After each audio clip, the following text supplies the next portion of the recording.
Welcome to Voice of the Pages. Animal Farm, A Fairy Story by George Orwell. Chapter 1. Mr. Jones, of the Manor Farm, had locked the henhouses for the night, but was too drunk to remember to shut the pop-holes.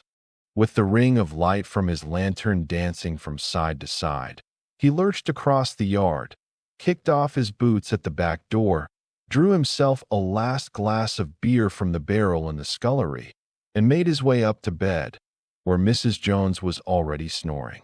As soon as the light in the bedroom went out, there was a stirring and a fluttering all through the farm buildings. Word had gone round during the day that old Major, the prize middle white boar, had had a strange dream on the previous night and wished to communicate it to the other animals. It had been agreed that they should all meet in the big barn as soon as Mr. Jones was safely out of the way. Old Major, so he was always called, though the name under which he had been exhibited was Willingdon Beauty, was so highly regarded on the farm that everyone was quite ready to lose an hour's sleep in order to hear what he had to say. At one end of the big barn, on a sort of raised platform, Major was already ensconced on his bed of straw, under a lantern which hung from a beam. He was 12 years old and had lately grown rather stout, but he was still a majestic-looking pig, with a wise and benevolent appearance in spite of the fact that his tushes had never been cut. Before long the other animals began to arrive and make themselves comfortable after their different fashions. First came the 3 dogs, Bluebell, Jessie, and Pincher, and then the pigs, who settled down in the straw immediately in front of the platform. The hens perched themselves on the window sills, the pigeons fluttered up to the rafters, the sheep and cows laid down behind the pigs and began to chew the cud. The 2 cart horses, Boxer and Clover, came in together, walking very slowly and setting down their vast hairy hoofs with great care lest there should be some small animal concealed in the straw. Clover was a stout motherly mare approaching middle life, who had never quite got her figure back after her 4th foal. Boxer was an enormous beast, nearly 18 hands high, and as strong as any 2 ordinary horses put together. A white stripe down his nose gave him a somewhat stupid appearance, and in fact he was not of first-rate intelligence, but he was universally respected for his steadiness of character and tremendous powers of work. After the horses came Muriel, the white goat, and Benjamin, the donkey. Benjamin was the oldest animal on the farm and the worst-tempered. He seldom talked, and when he did, it was usually to make some cynical remark. For instance, he would say that God had given him a tail to keep the flies off, but that he would sooner have had no tail and no flies. Alone among the animals on the farm, he never laughed. If asked why, he would say that he saw nothing to laugh at. Nevertheless, without openly admitting it, he was devoted to Boxer. The 2 of them usually spent their Sundays together in the small paddock beyond the orchard, grazing side by side and never speaking. The 2 horses had just lain down when a brood of ducklings, which had lost their mother, filed into the barn, cheeping feebly and wandering from side to side to find some place where they would not be trodden on. Clover made a sort of wall round them with her great foreleg, and the ducklings nestled down inside it and promptly fell asleep. At the last moment Molly, the foolish, pretty white mare who drew Mr. Jones's trap, came mincing daintily in, chewing at a lump of sugar. She took a place near the front and began flirting her white mane, hoping to draw attention to the red ribbons it was plaited with. Last of all came the cat, who looked round, as usual, for the warmest place, and finally squeezed herself in between Boxer and Clover. There she purred contentedly throughout Major's speech without listening to a word of what he was saying. All the animals were now present except Moses, the tame raven, who slept on a perch behind the back door. When Major saw that they had all made themselves comfortable and were waiting attentively, he cleared his throat and began. "Comrades, you have heard already about the strange dream that I had last night, but I will come to the dream later. I have something else to say first. I do not think, comrades, that I shall be with you for many months longer, and before I die, I feel it my duty to pass on to you such wisdom as I have acquired. I have had a long life. I have had much time for thought as I lay alone in my stall, and I think I may say that I understand the nature of life on this earth as well as any animal now living. It is about this that I wish to speak to you. Now, comrades, what is the nature of this life of ours? Let us face it. Our lives are miserable, laborious, and short.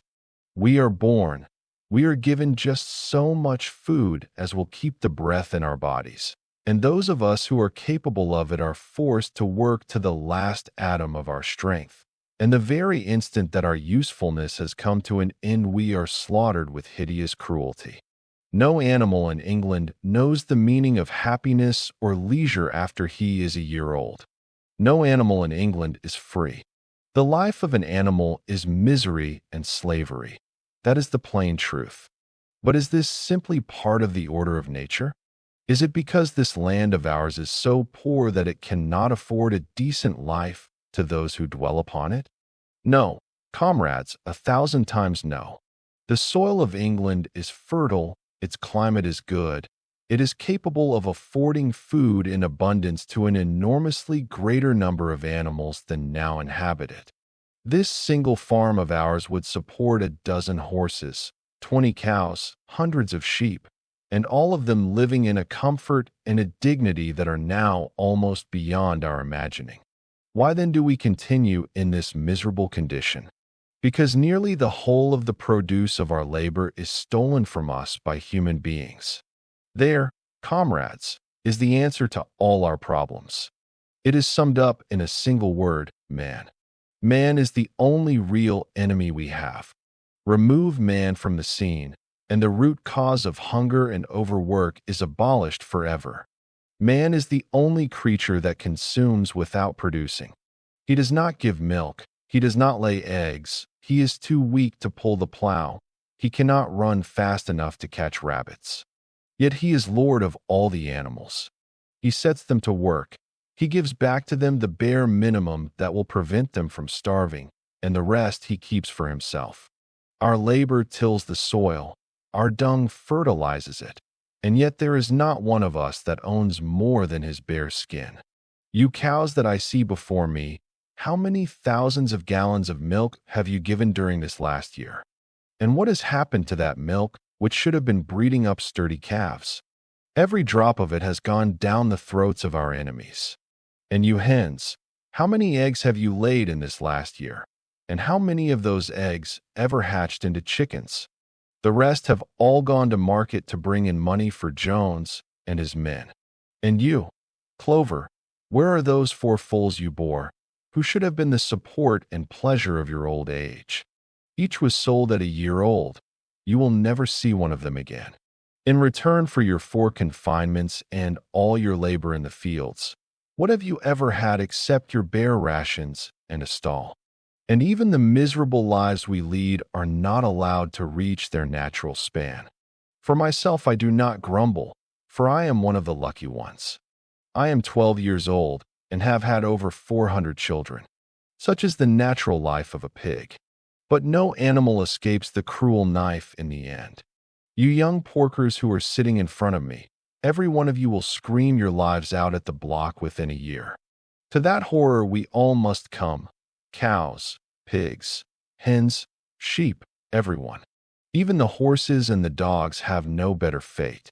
You, boxer, the very day that those great muscles of yours lose their power, Jones will sell you to the knacker, who will cut your throat and boil you down for the foxhounds. As for the dogs, when they grow old and toothless, Jones ties a brick round their necks and drowns them in the nearest pond. Is it not crystal clear, then, comrades, that all the evils of this life of ours spring from the tyranny of human beings? Only get rid of man, and the produce of our labor would be our own. Almost overnight we could become rich and free. What then must we do? Why, work night and day, body and soul, for the overthrow of the human race. That is my message to you, comrades. Rebellion.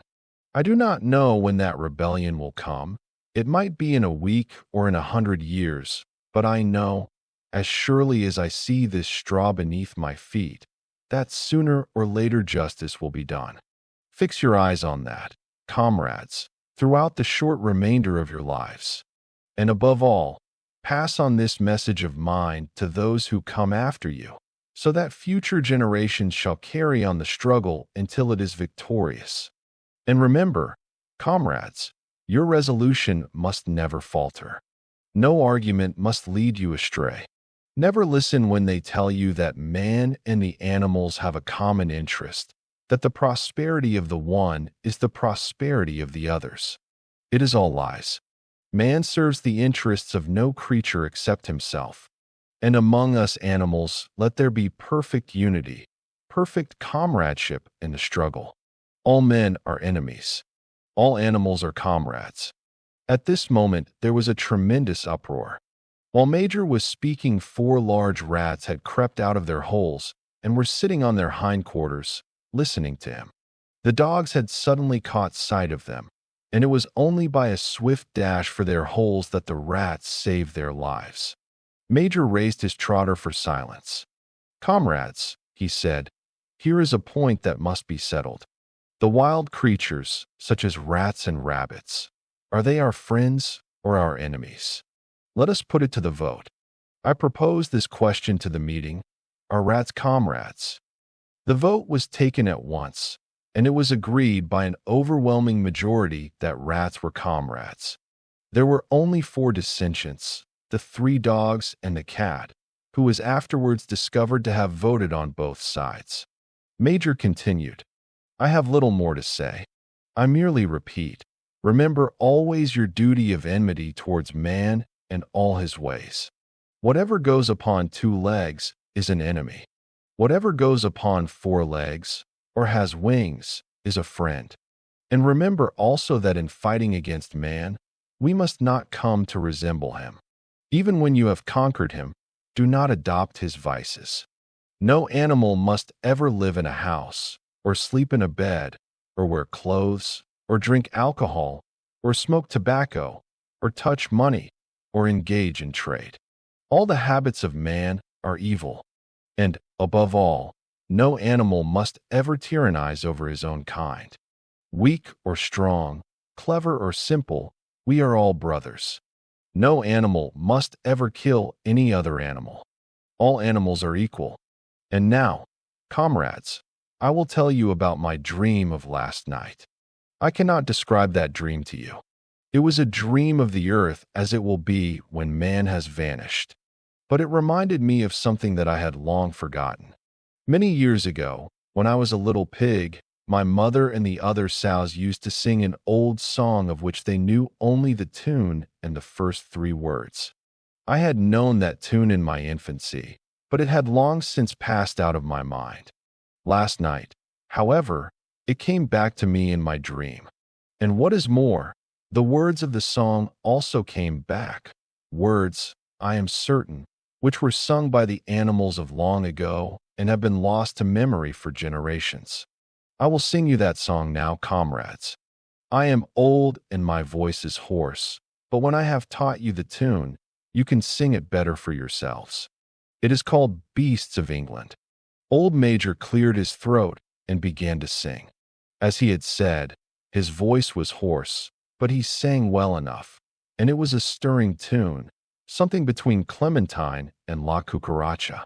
The words ran, "Beasts of England, beasts of Ireland, beasts of every land and clime, hearken to my joyful tidings of the golden future time. Soon or late the day is coming. Tyrant man shall be o'erthrown, and the fruitful fields of England shall be trod by beasts alone. Rings shall vanish from our noses, and the harness from our back. Bit and spur shall rust forever. Cruel whips no more shall crack. Riches more than mind can picture. Wheat and barley, oats and hay, clover, beans, and mangelwurzels shall be ours upon that day. Bright will shine the fields of England.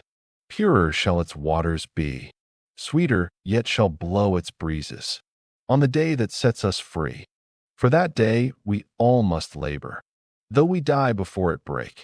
Cows and horses, geese and turkeys, all must toil for freedom's sake. Beasts of England, beasts of Ireland, beasts of every land and clime, hearken well and spread my tidings of the golden future time. The singing of this song threw the animals into the wildest excitement.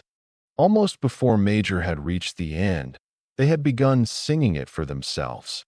Even the stupidest of them had already picked up the tune and a few of the words, and as for the clever ones, such as the pigs and dogs, they had the entire song by heart within a few minutes. And then, after a few preliminary tries, the whole farm burst out into Beasts of England in tremendous unison.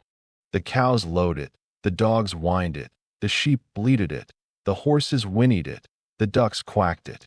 They were so delighted with the song that they sang it right through 5 times in succession, and might have continued singing it all night if they had not been interrupted.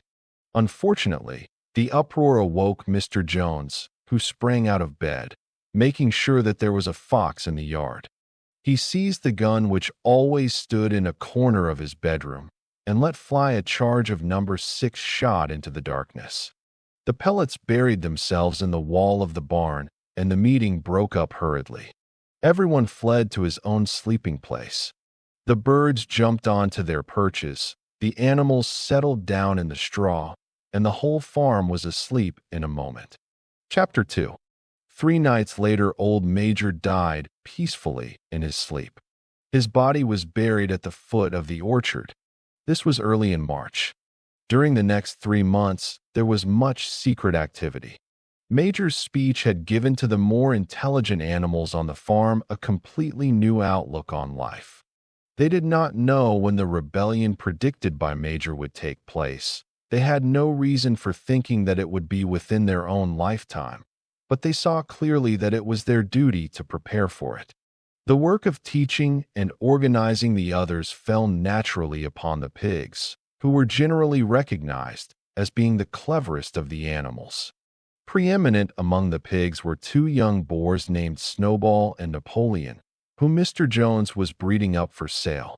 Napoleon was a large, rather fierce-looking Berkshire boar, the only Berkshire on the farm, not much of a talker, but with a reputation for getting his own way. Snowball was a more vivacious pig than Napoleon, quicker in speech and more inventive, but was not considered to have the same depth of character. All the other male pigs on the farm were porkers. The best known among them was a small fat pig named Squealer, with very round cheeks, twinkling eyes, nimble movements, and a shrill voice. He was a brilliant talker, and when he was arguing some difficult point, he had a way of skipping from side to side and whisking his tail, which was somehow very persuasive. The others said of Squealer that he could turn black into white. These 3 had elaborated old Major's teachings into a complete system of thought, to which they gave the name of animalism. Several nights a week, after Mr. Jones was asleep, they held secret meetings in the barn and expounded the principles of animalism to the others. At the beginning they met with much stupidity and apathy. Some of the animals talked of the duty of loyalty to Mr. Jones, whom they referred to as Master, or made elementary remarks such as, "Mr. Jones feeds us. If he were gone, we should starve to death." Others asked such questions as, "Why should we care what happens after we are dead?" Or, "If this rebellion is to happen anyway, what difference does it make whether we work for it or not?" And the pigs had great difficulty in making them see that this was contrary to the spirit of animalism. The stupidest questions of all were asked by Molly, the white mare. The very first question she asked Snowball was, "Will there still be sugar after the rebellion?" "No," said Snowball firmly. "We have no means of making sugar on this farm. Besides, you do not need sugar. You will have all the oats and hay you want." "And shall I still be allowed to wear ribbons in my mane?" asked Molly. "Comrade," said Snowball, "those ribbons that you are so devoted to are the badge of slavery. Can you not understand that liberty is worth more than ribbons? Molly agreed, but she did not sound very convinced. The pigs had an even harder struggle to counteract the lies put about by Moses, the tame raven. Moses, who was Mr. Jones's especial pet, was a spy and a talebearer, but he was also a clever talker. He claimed to know of the existence of a mysterious country called Sugar Candy Mountain, to which all animals went when they died. It was situated somewhere up in the sky, a little distance beyond the clouds, Moses said. In Sugar Candy Mountain, it was Sunday 7 days a week. Clover was in season all the year round, and lump sugar and linseed cake grew on the hedges. The animals hated Moses because he told tales and did no work, but some of them believed in Sugar Candy Mountain, and the pigs had to argue very hard to persuade them that there was no such place. Their most faithful disciples were the 2 cart horses, Boxer and Clover. These 2 had great difficulty in thinking anything out for themselves, but having once accepted the pigs as their teachers, they absorbed everything that they were told and passed it on to the other animals by simple arguments. They were unfailing in their attendance at the secret meetings in the barn and led the singing of beasts of England, with which the meetings always ended. Now, as it turned out, the rebellion was achieved much earlier and more easily than anyone had expected. In past years, Mr. Jones, although a hard master, had been a capable farmer, but of late he had fallen on evil days. He had become much disheartened after losing money in a lawsuit and had taken to drinking more than was good for him. For whole days at a time, he would lounge in his Windsor chair in the kitchen, reading the newspapers, drinking, and occasionally feeding Moses on crusts of bread soaked in beer. His men were idle and dishonest. The fields were full of weeds, the buildings wanted roofing, the hedges were neglected, and the animals were underfed. June came, and the hay was almost ready for cutting. On Midsummer's Eve, which was a Saturday, Mr. Jones went into Willingdon and got so drunk at the Red Lion that he did not come back till midday on Sunday. The men had milked the cows in the early morning and then had gone out rabbiting, without bothering to feed the animals. When Mr. Jones got back, he immediately went to sleep on the drawing-room sofa with the news of the world over his face, so that when evening came, the animals were still unfed. At last they could stand it no longer. One of the cows broke in the door of the store shed with her horn, and all the animals began to help themselves from the bins. It was just then that Mr. Jones woke up. The next moment he and his 4 men were in the store shed with whips in their hands, lashing out in all directions. This was more than the hungry animals could bear. With one accord, though nothing of the kind had been planned beforehand, they flung themselves upon their tormentors. Jones and his men suddenly found themselves being butted and kicked from all sides. The situation was quite out of their control. They had never seen animals behave like this before, and this sudden uprising of creatures whom they were used to thrashing and maltreating just as they chose frightened them almost out of their wits. After only a moment or 2, they gave up trying to defend themselves and took to their heels. A minute later, all 5 of them were in full flight down the cart track that led to the main road, with the animals pursuing them in triumph. Mrs. Jones looked out of the bedroom window, saw what was happening, hurriedly flung a few possessions into a carpet bag, and slipped out of the farm by another way. Moses sprang off his perch and flapped after her.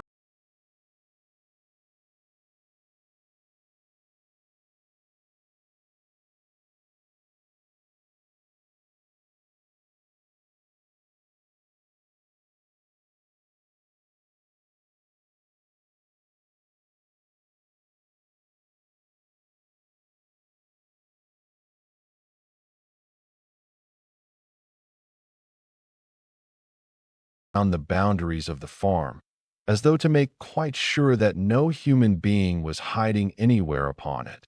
Then they raced back to the farm buildings to wipe out the last traces of Jones's hated reign. The harness room at the end of the stables was broken open.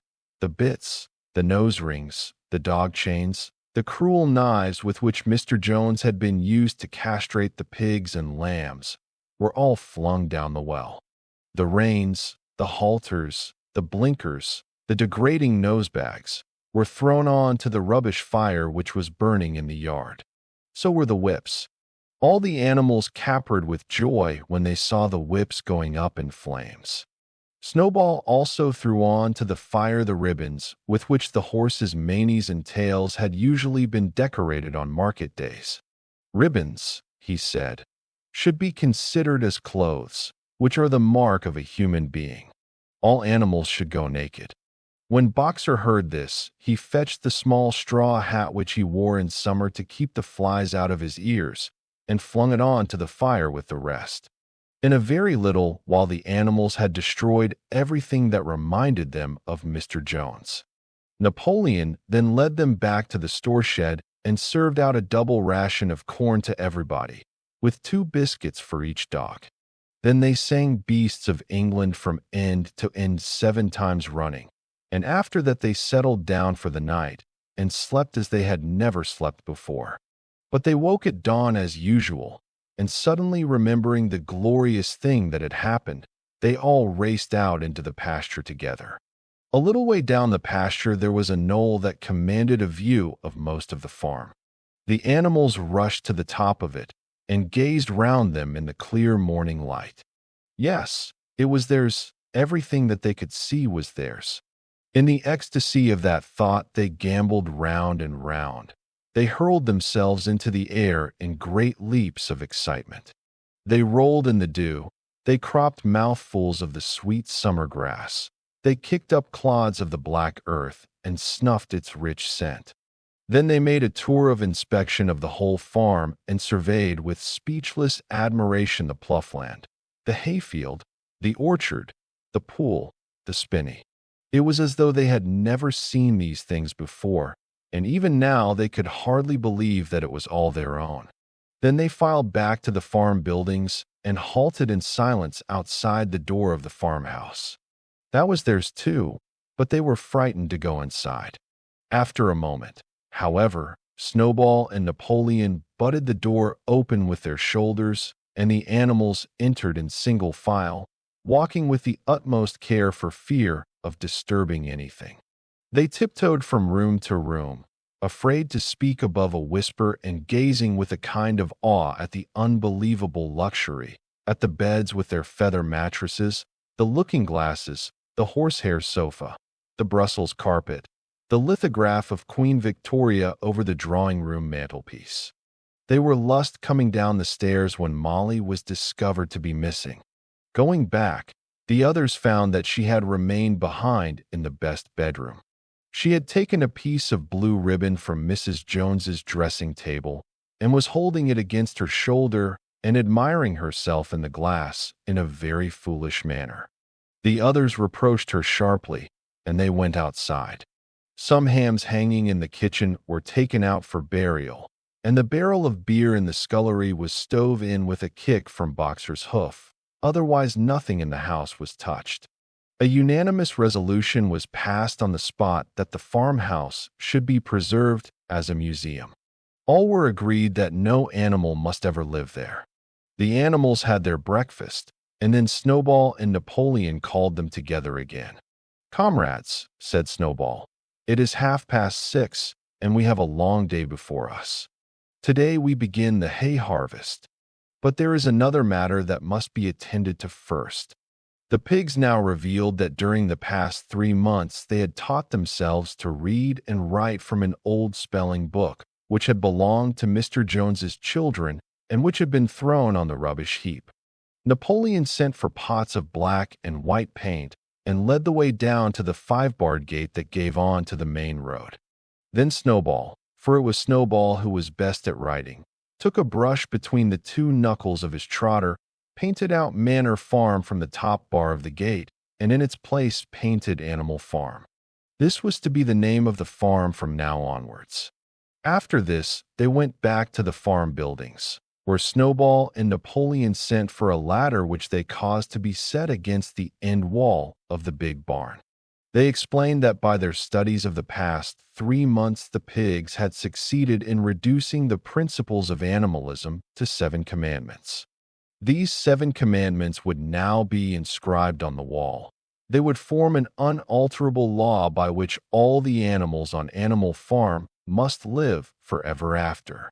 With some difficulty, for it is not easy for a pig to balance himself on a ladder, Snowball climbed up and set to work, with Squealer a few rungs below him holding the paint pot. The commandments were written on the tarred wall in great white letters that could be read 30 yards away. They ran thus: The 7 commandments. 1. Whatever goes upon 2 legs is an enemy. 2. Whatever goes upon 4 legs or has wings is a friend. 3. No animal shall wear clothes. 4. No animal shall sleep in a bed. 5. No animal shall drink alcohol. 6. No animal shall kill any other animal. 7. All animals are equal. It was very neatly written, and except that friend was written frind, and one of the S's was the wrong way round. The spelling was correct all the way through.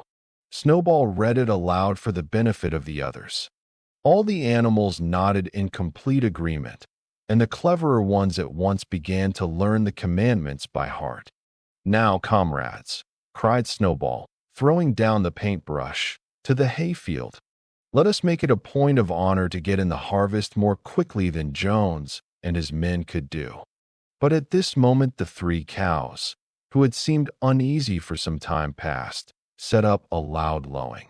They had not been milked for 24 hours, and their udders were almost bursting. After a little thought, the pigs sent for buckets and milked the cows fairly successfully, their trotters being well adapted to this task. Soon there were 5 buckets of frothing, creamy milk, at which many of the animals looked with considerable interest. "What is going to happen to all that milk?" said someone. "Jones used sometimes to mix some of it in our mash," said one of the hens. "Never mind the milk, comrades," cried Napoleon, placing himself in front of the buckets. "That will be attended to. The harvest is more important. Comrade Snowball will lead the way. I shall follow in a few minutes. Forward, comrades. The hay is waiting." So the animals trooped down to the hayfield to begin the harvest, and when they came back in the evening, it was noticed that the milk had disappeared. Chapter 3. How they toiled and sweated to get the hay in. But their efforts were rewarded, for the harvest was an even bigger success than they had hoped. Sometimes the work was hard. The implements had been designed for human beings and not for animals, and it was a great drawback that no animal was able to use any tool that involved standing on his hind legs. But the pigs were so clever that they could think of a way round every difficulty. As for the horses, they knew every inch of the field, and in fact understood the business of mowing and raking far better than Jones and his men had ever done. The pigs did not actually work, but directed and supervised the others. With their superior knowledge, it was natural that they should assume the leadership. Boxer and Clover would harness themselves to the cutter or the horse rake. No bits or reins were needed in these days, of course, and tramp steadily round and round the field with a pig walking behind and calling out, "Gee up, comrade," or "Woe back, comrade," as the case might be. And every animal down to the humblest worked at turning the hay and gathering it. Even the ducks and hens toiled to and fro all day in the sun, carrying tiny wisps of hay in their beaks. In the end, they finished the harvest in 2 days less time than it had usually taken Jones and his men. Moreover, it was the biggest harvest that the farm had ever seen. There was no wastage whatever. The hens and ducks with their sharp eyes had gathered up the very last stock, and not an animal on the farm had stolen so much as a mouthful. All through that summer the work of the farm went like clockwork. The animals were happy as they had never conceived it possible to be. Every mouthful of food was an acute positive pleasure, now that it was truly their own food, produced by themselves and for themselves, not doled out to them by a grudging master. With the worthless parasitical human beings gone, there was more for everyone to eat. There was more leisure too, inexperienced though the animals were. They met with many difficulties. For instance, later in the year, when they harvested the corn, they had to tread it out in the ancient style and blow away the chaff with their breath, since the farm possessed no threshing machine. But the pigs, with their cleverness, and Boxer, with his tremendous muscles, always pulled them through. Boxer was the admiration of everybody. He had been a hard worker even in Jones's time, but now he seemed more like 3 horses than one. There were days when the entire work of the farm seemed to rest on his mighty shoulders. From morning to night, he was pushing and pulling, always at the spot where the work was hardest. He had made an arrangement with one of the cockerels to call him in the mornings half an hour earlier than anyone else, and would put in some volunteer labor at whatever seemed to be most needed before the regular day's work began. His answer to every problem, every setback, was, "I will work harder," which he had adopted as his personal motto. But everyone worked according to his capacity. The hens and ducks, for instance, saved 5 bushels of corn at the harvest by gathering up the stray grains. Nobody stole, nobody grumbled over his rations. The quarreling and biting and jealousy, which had been normal features of life in the old days, had almost disappeared. Nobody shirked, or almost nobody. Molly, it was true, was not good at getting up in the mornings, and had a way of leaving work early on the ground that there was a stone in her hoof. And the behavior of the cat was somewhat peculiar. It was soon noticed that when there was work to be done, the cat could never be found. She would vanish for hours on end, and then reappear at mealtimes, or in the evening after work was over, as though nothing had happened. But she always made such excellent excuses and purred so affectionately that it was impossible not to believe in her good intentions. Old Benjamin, the donkey, seemed quite unchanged since the rebellion. He did his work in the same slow, obstinate way as he had done it in Jones's time, never shirking and never volunteering for extra work either. About the rebellion and its results he would express no opinion. When asked whether he was not happier now that Jones was gone, he would say only, "Donkeys live a long time. None of you has ever seen a dead donkey," and the others had to be content with this cryptic answer. On Sundays there was no work. Breakfast was an hour later than usual, and after breakfast there was a ceremony which was observed every week without fail. First came the hoisting of the flag. Snowball had found in the harness room an old green tablecloth of Mrs. Jones's and had painted on it a hoof and a horn in white. This was run up the flagstaff in the farmhouse garden every Sunday morning. The flag was green, Snowball explained, to represent the green fields of England, while the hoof and horn signified the future republic of the animals which would arise when the human race had been finally overthrown. After the hoisting of the flag, all the animals trooped into the big barn for a general assembly, which was known as the meeting. Here the work of the coming week was planned out and resolutions were put forward and debated. It was always the pigs who put forward the resolutions. The other animals understood how to vote, but could never think of any resolutions of their own. Snowball and Napoleon were by far the most active in the debates, but it was noticed that these two were never in agreement. Whatever suggestion either of them made, the other could be counted on to oppose it.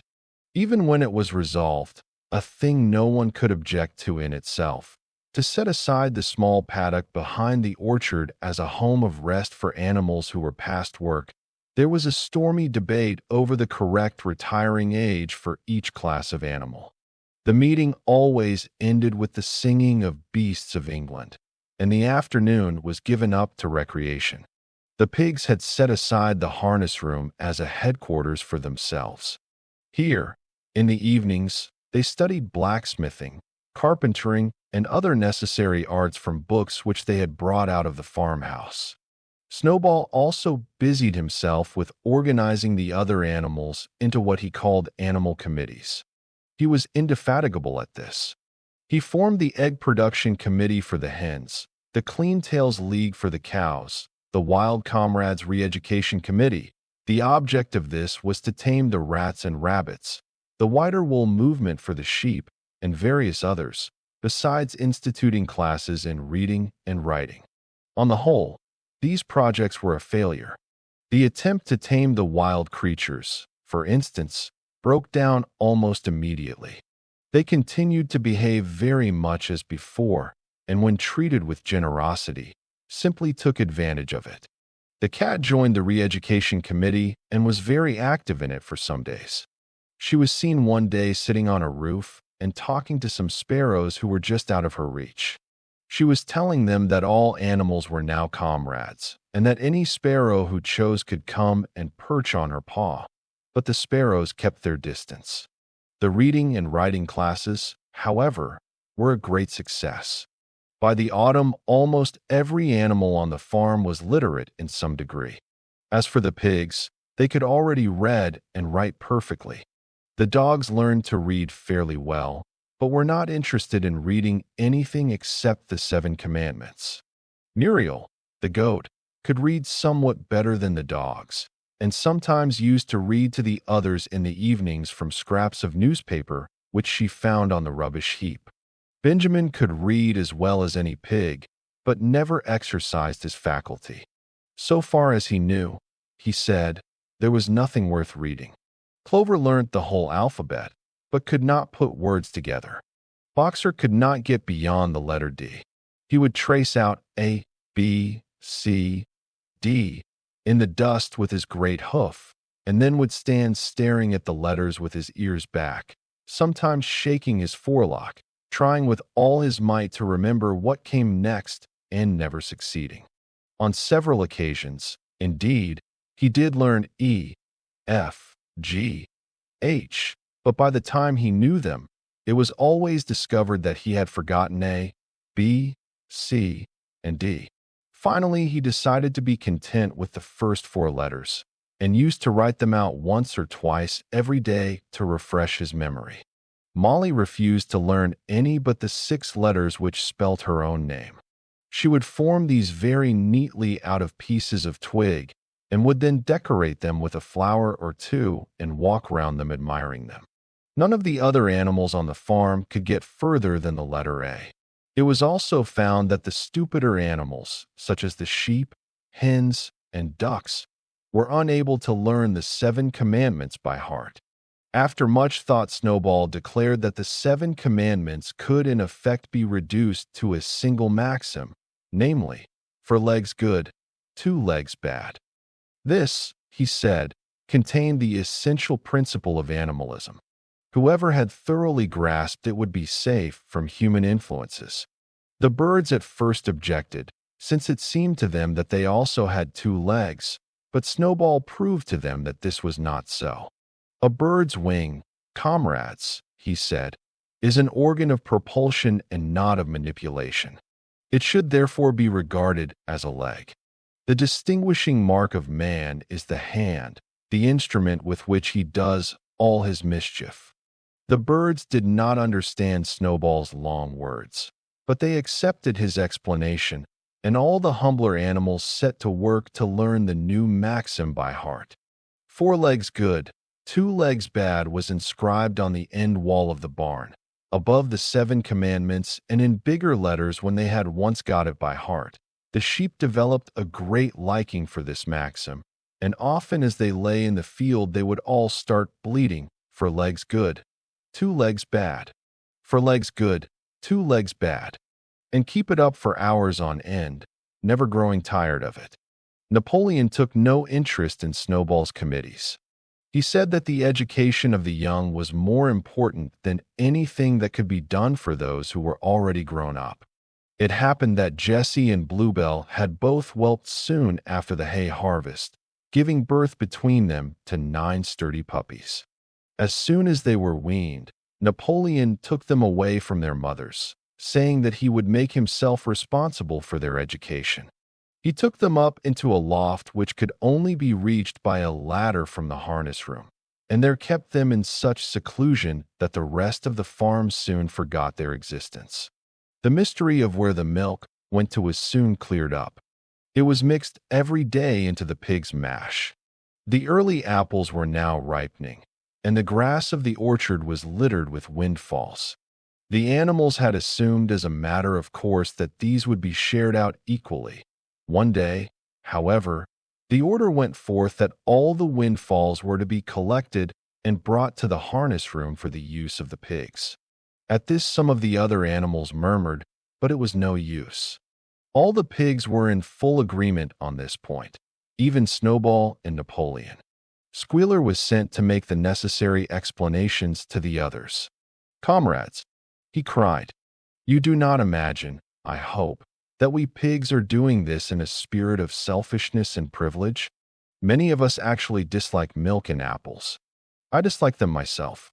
Our sole object in taking these things is to preserve our health. Milk and apples, this has been proved by science, comrades, contain substances absolutely necessary to the well-being of a pig. We pigs are brain workers. The whole management and organization of this farm depend on us. Day and night we are watching over your welfare. It is for your sake that we drink that milk and eat those apples. Do you know what would happen if we pigs failed in our duty? Jones would come back. Yes, Jones would come back. Surely, comrades, cried Squealer almost pleadingly, skipping from side to side and whisking his tail. Surely there is no one among you who wants to see Jones come back. Now if there was one thing that the animals were completely certain of, it was that they did not want Jones back. When it was put to them in this light, they had no more to say. The importance of keeping the pigs in good health was all too obvious. So it was agreed without further argument that the milk and the windfall apples, and also the main crop of apples when they ripened, should be reserved for the pigs alone. Chapter 4. By the late summer, the news of what had happened on Animal Farm had spread across half the county. Every day Snowball and Napoleon sent out flights of pigeons whose instructions were to mingle with the animals on neighboring farms, tell them the story of the rebellion, and teach them the tune of beasts of England.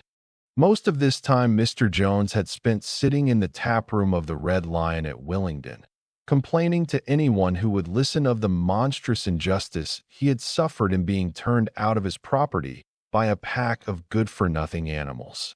The other farmers sympathized in principle, but they did not at first give him much help. At heart, each of them was secretly wondering whether he could not somehow turn Jones's misfortune to his own advantage. It was lucky that the owners of the two farms which adjoined Animal Farm were on permanently bad terms. One of them, which was named Foxwood, was a large, neglected, old-fashioned farm, much overgrown by woodland, with all its pastures worn out and its hedges in a disgraceful condition.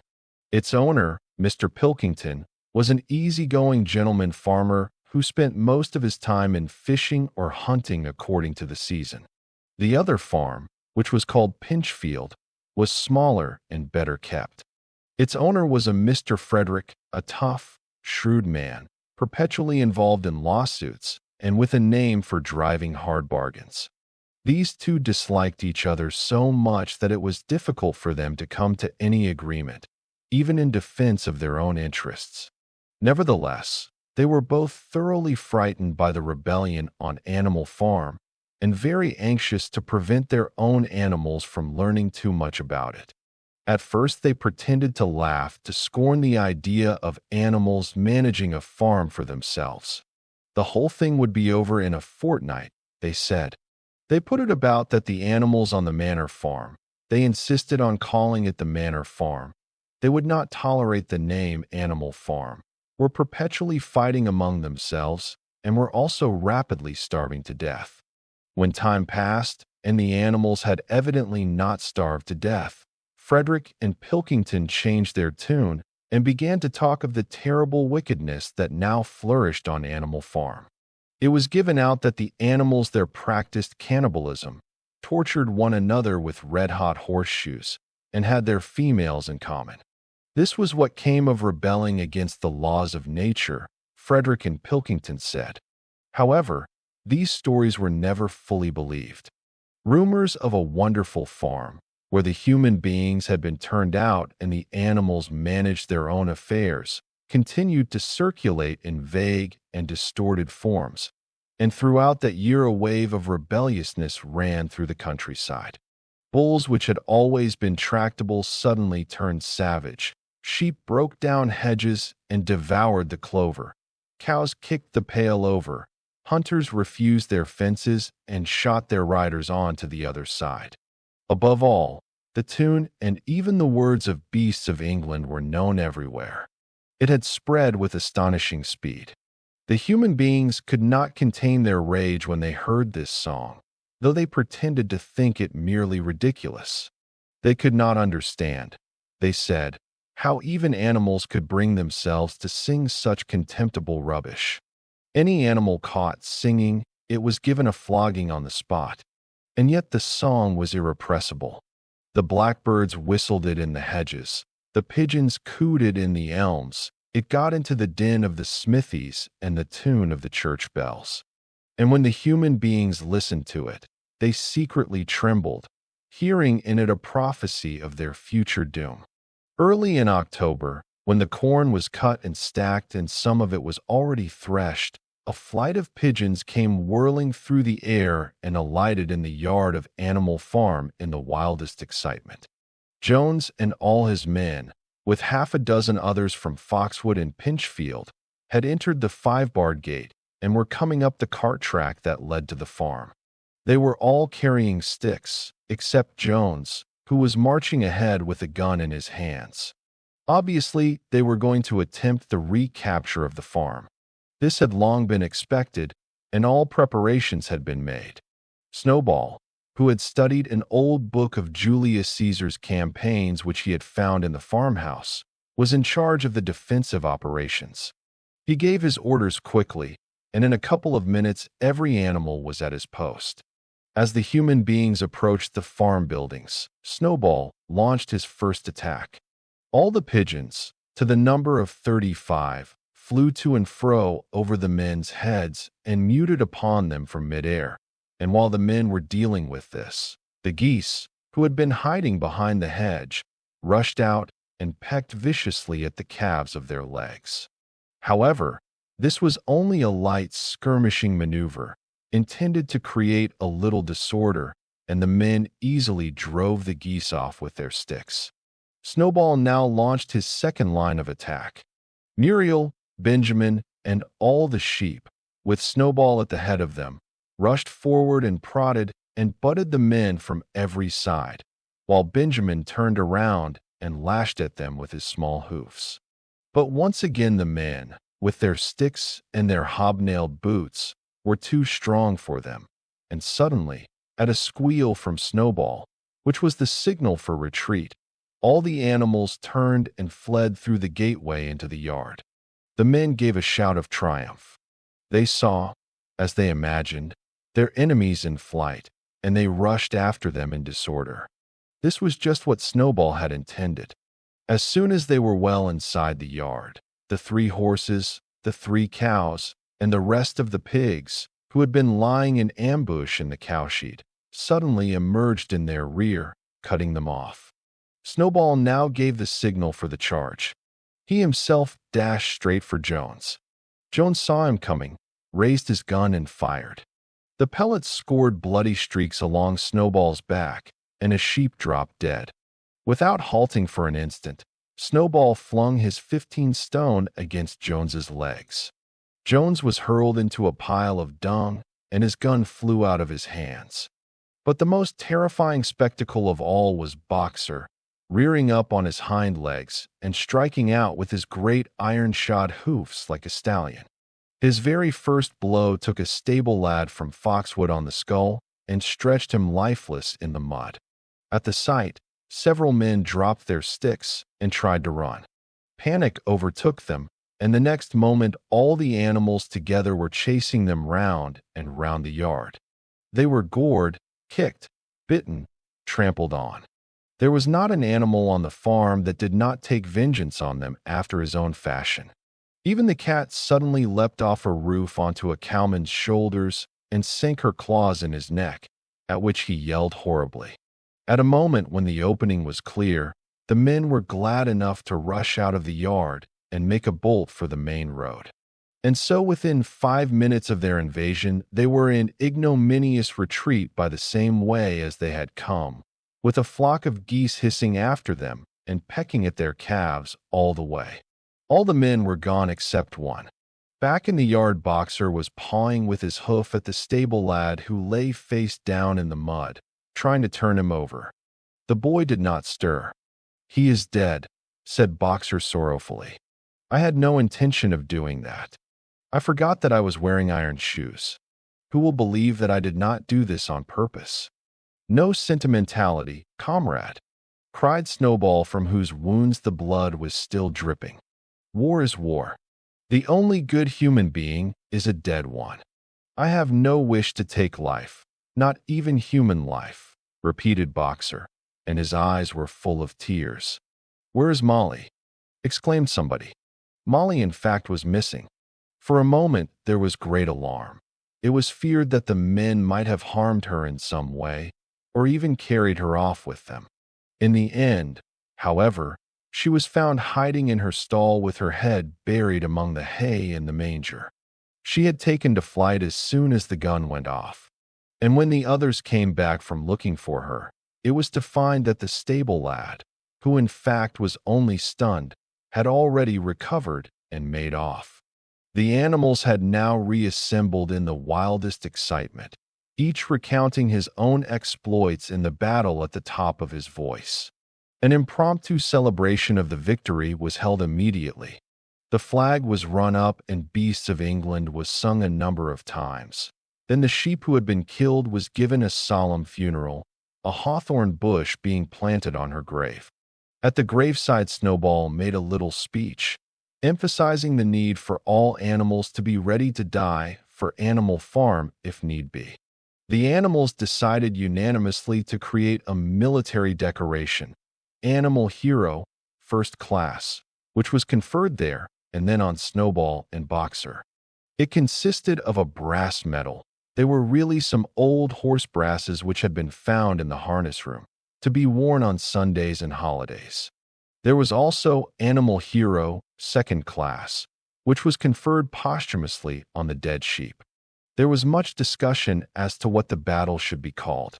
In the end, it was named the Battle of the Cowshed, since that was where the ambush had been sprung. Mr. Jones's gun had been found lying in the mud, and it was known that there was a supply of cartridges in the farmhouse. It was decided to set the gun up at the foot of the flagstaff, like a piece of artillery, and to fire it twice a year, once on October the 12th, the anniversary of the Battle of the Cowshed, and once on Midsummer Day, the anniversary of the rebellion. Chapter 5.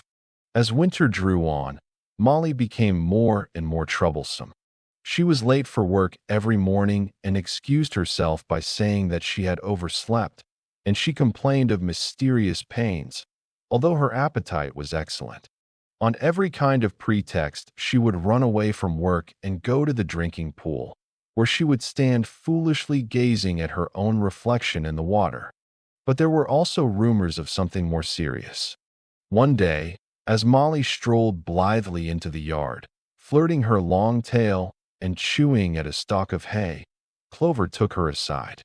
"Molly," she said, "I have something very serious to say to you. This morning I saw you looking over the hedge that divides Animal Farm from Foxwood. One of Mr. Pilkington's men was standing on the other side of the hedge, and I was a long way away, but I am almost certain I saw this. He was talking to you, and you were allowing him to stroke your nose." "What does that mean, Molly?" "He didn't. I wasn't." "It isn't true," cried Molly, beginning to prance about and paw the ground. "Molly, look me in the face. Do you give me your word of honor that that man was not stroking your nose?" "It isn't true," repeated Molly, but she could not look Clover in the face, and the next moment she took to her heels and galloped away into the field. A thought struck Clover. Without saying anything to the others, she went to Molly's stall and turned over the straw with her hoof.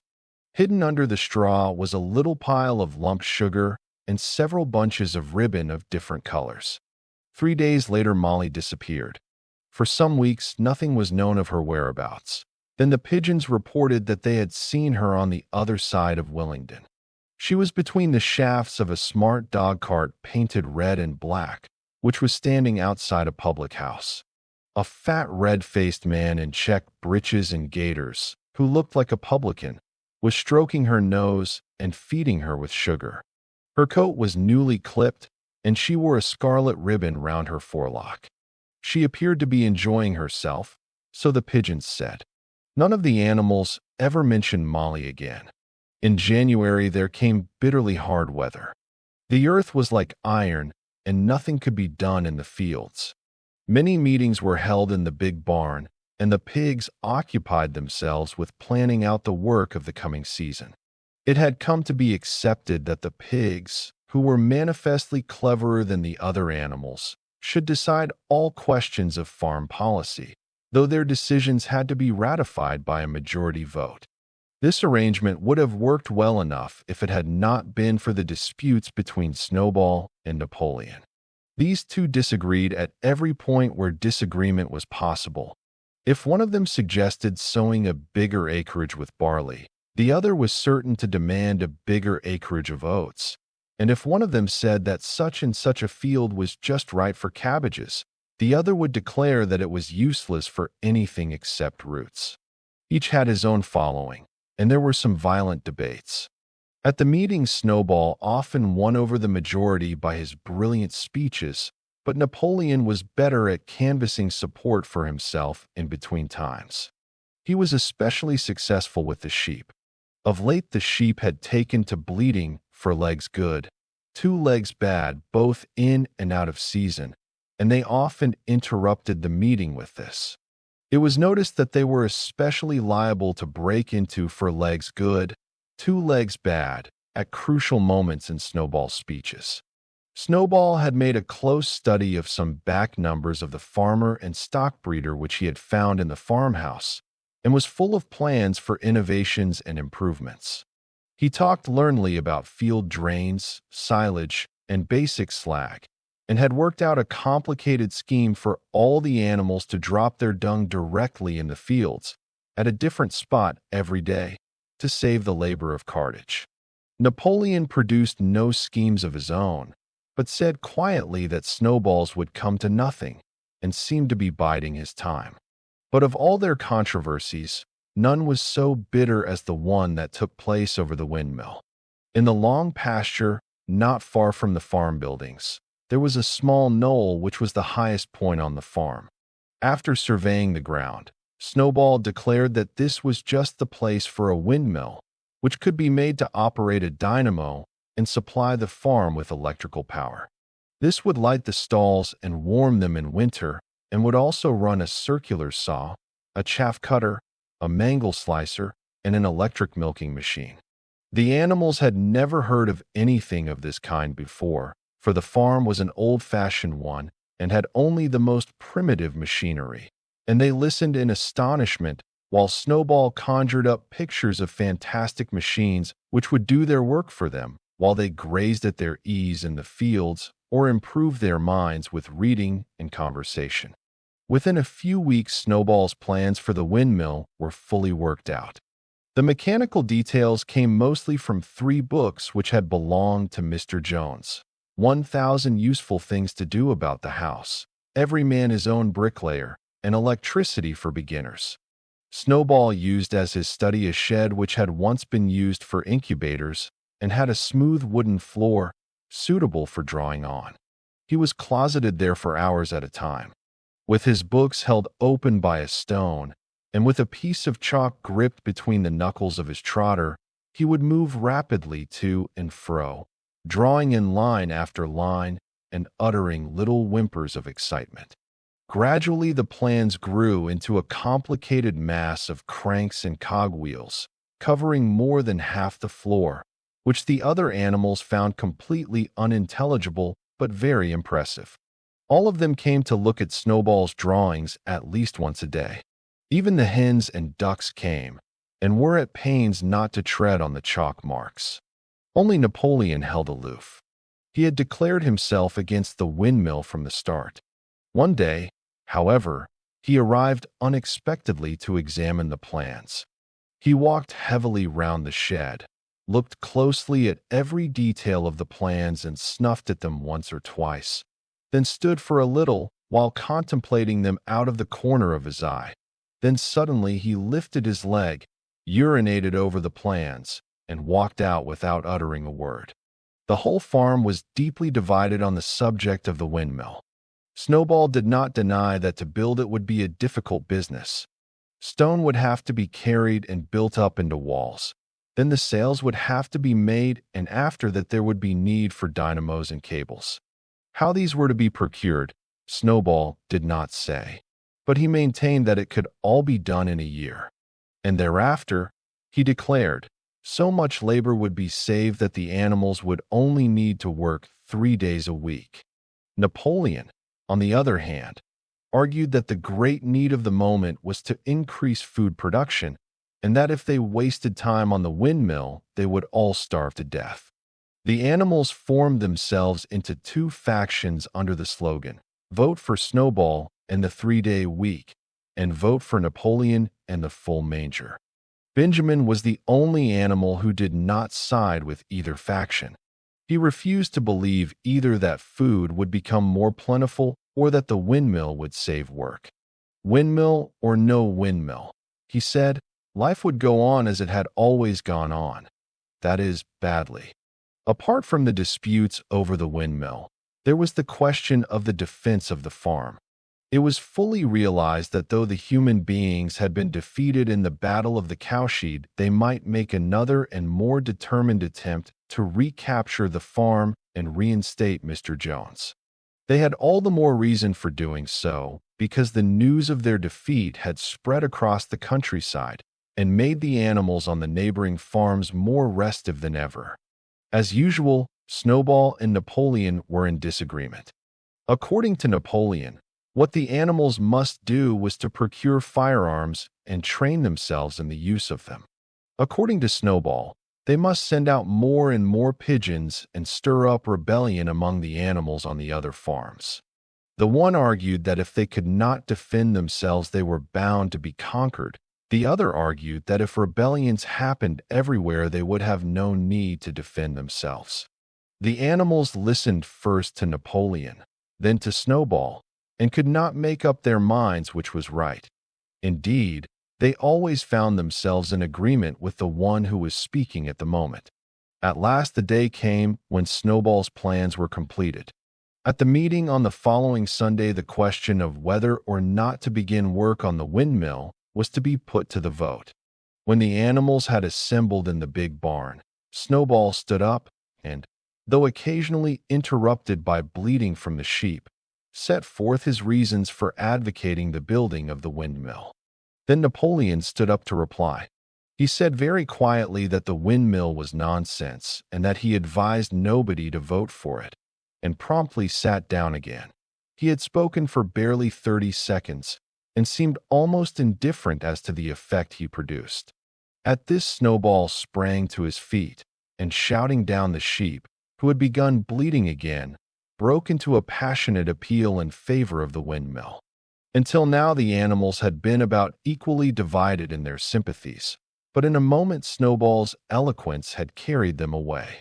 In glowing sentences, he painted a picture of Animal Farm as it might be when sordid labor was lifted from the animals' backs. His imagination had now run far beyond chaff cutters and turnip slicers. Electricity, he said, could operate threshing machines, plows, harrows, rollers, and reapers and binders, besides supplying every stall with its own electric light, hot and cold water, and an electric heater. By the time he had finished speaking, there was no doubt as to which way the vote would go.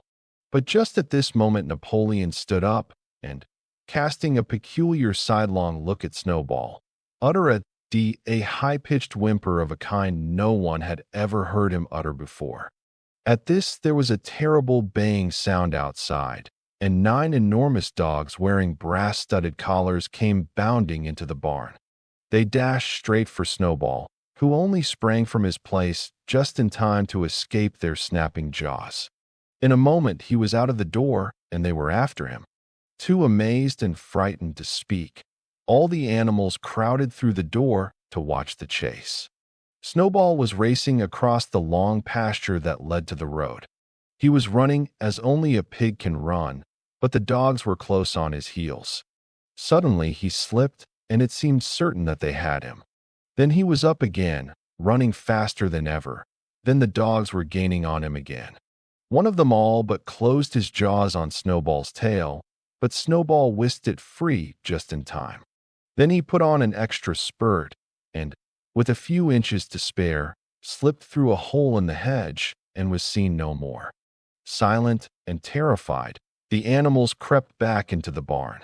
In a moment, the dogs came bounding back. At first, no one had been able to imagine where these creatures came from, but the problem was soon solved. They were the puppies whom Napoleon had taken away from their mothers and reared privately. Though not yet full-grown, they were huge dogs and as fierce-looking as wolves. They kept close to Napoleon. It was noticed that they wagged their tails to him in the same way as the other dogs had been used to do to Mr. Jones. Napoleon, with the dogs following him, now mounted on to the raised portion of the floor where Major had previously stood to deliver his speech. He announced that from now on the Sunday morning meetings would come to an end. They were unnecessary, he said, and wasted time. In future, all questions relating to the working of the farm would be settled by a special committee of pigs, presided over by himself. These would meet in private and afterwards communicate their decisions to the others. The animals would still assemble on Sunday mornings to salute the flag, sing Beasts of England, and receive their orders for the week, but there would be no more debates. In spite of the shock that Snowball's expulsion had given them, the animals were dismayed by this announcement. Several of them would have protested if they could have found the right arguments. Even Boxer was vaguely troubled. He set his ears back, shook his forelocks several times, and tried hard to marshal his thoughts. But in the end, he could not think of anything to say. Some of the pigs themselves, however, were more articulate. For young porkers in the front row uttered shrill squeals of disapproval, and all 4 of them sprang to their feet and began speaking at once. But suddenly the dogs sitting round Napoleon let out deep, menacing growls, and the pigs fell silent and sat down again. Then the sheep broke out into a tremendous bleating of 4 legs good, 2 legs bad, which went on for nearly a quarter of an hour and put an end to any chance of discussion. Afterwards, Squealer was sent round the farm to explain the new arrangement to the others. "Comrades," he said, "I trust that every animal here appreciates the sacrifice that Comrade Napoleon has made in taking this extra labor upon himself. Do not imagine, comrades, that leadership is a pleasure. On the contrary, it is a deep and heavy responsibility. No one believes more firmly than Comrade Napoleon that all animals are equal. He would be only too happy to let you make your decisions for yourselves. But sometimes you might make the wrong decisions, comrades, and then where should we be?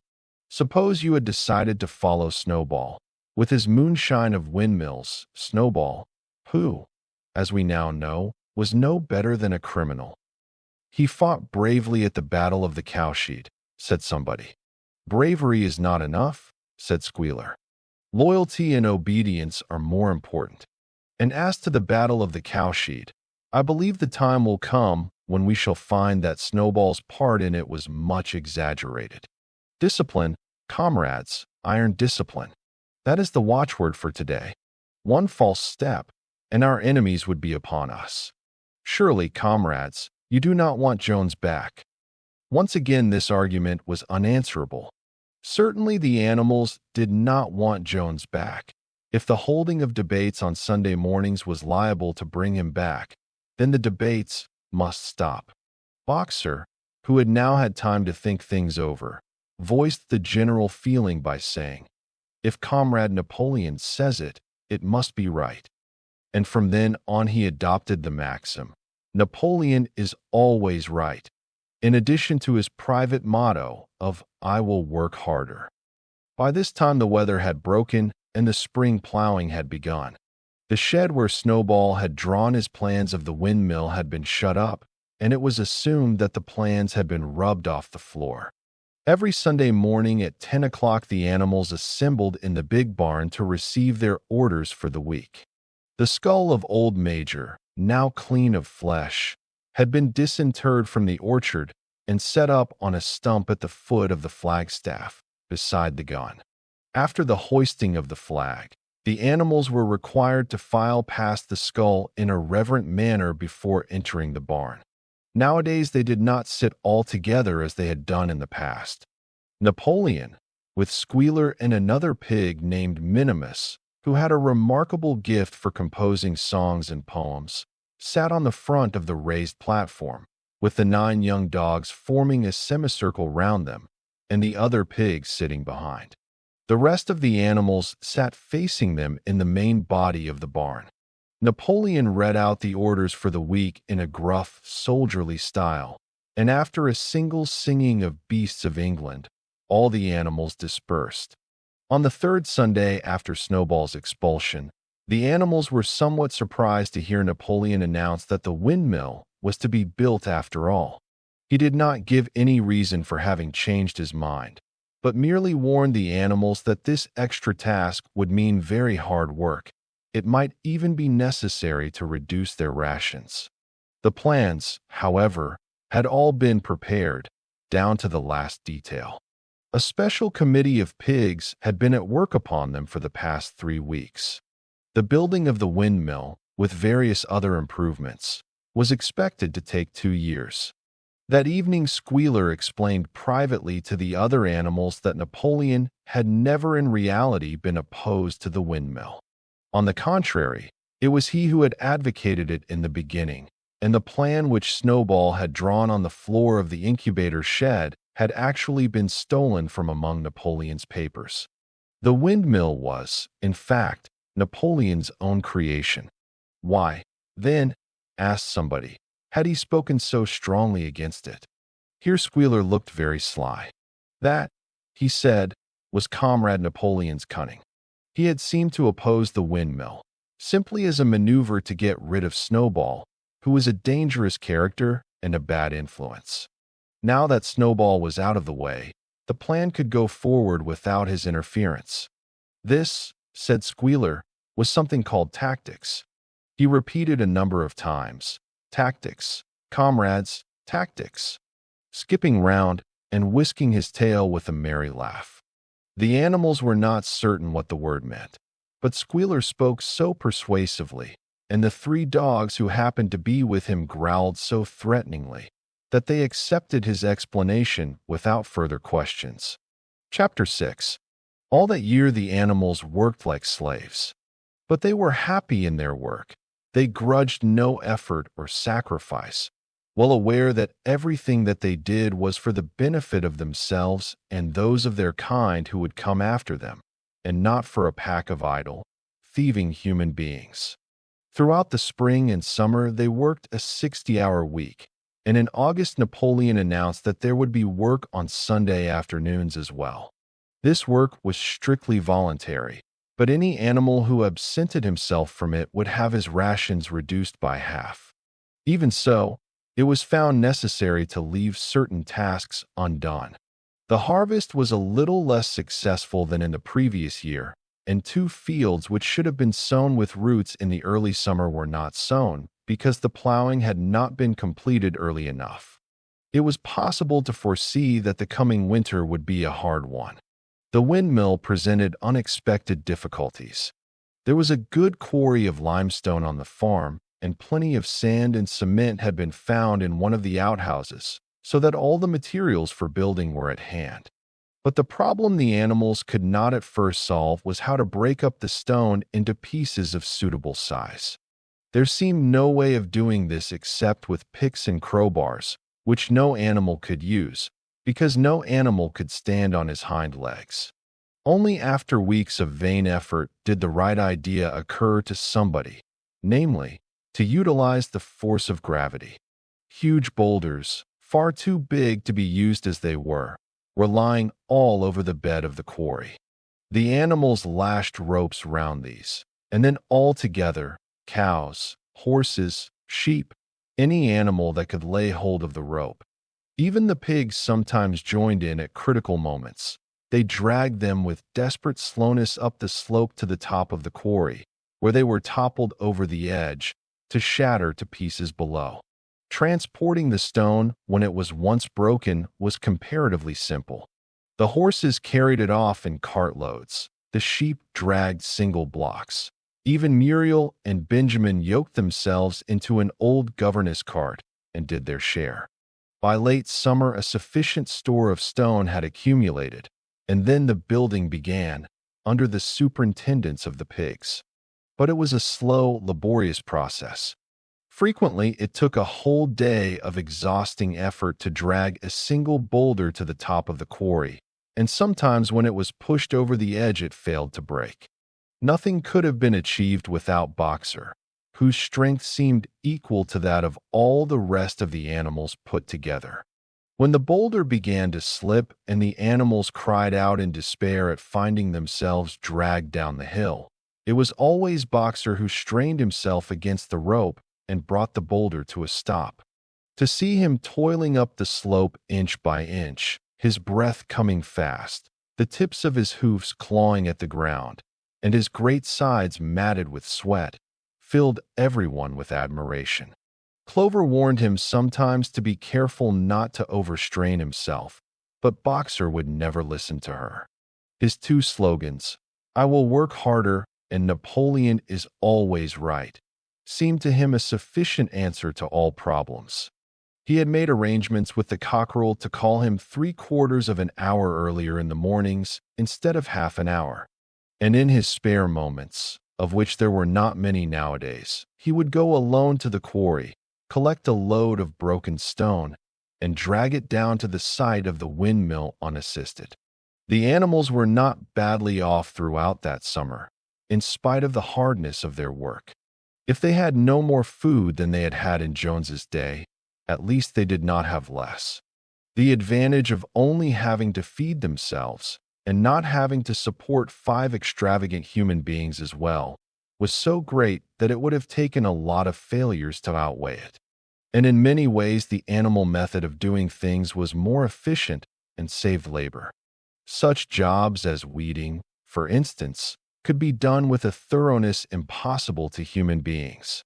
And again, since no animal now stole, it was unnecessary to fence off pasture from arable land, which saved a lot of labor on the upkeep of hedges and gates. Nevertheless, as the summer wore on, various unforeseen shortages began to make themselves felt.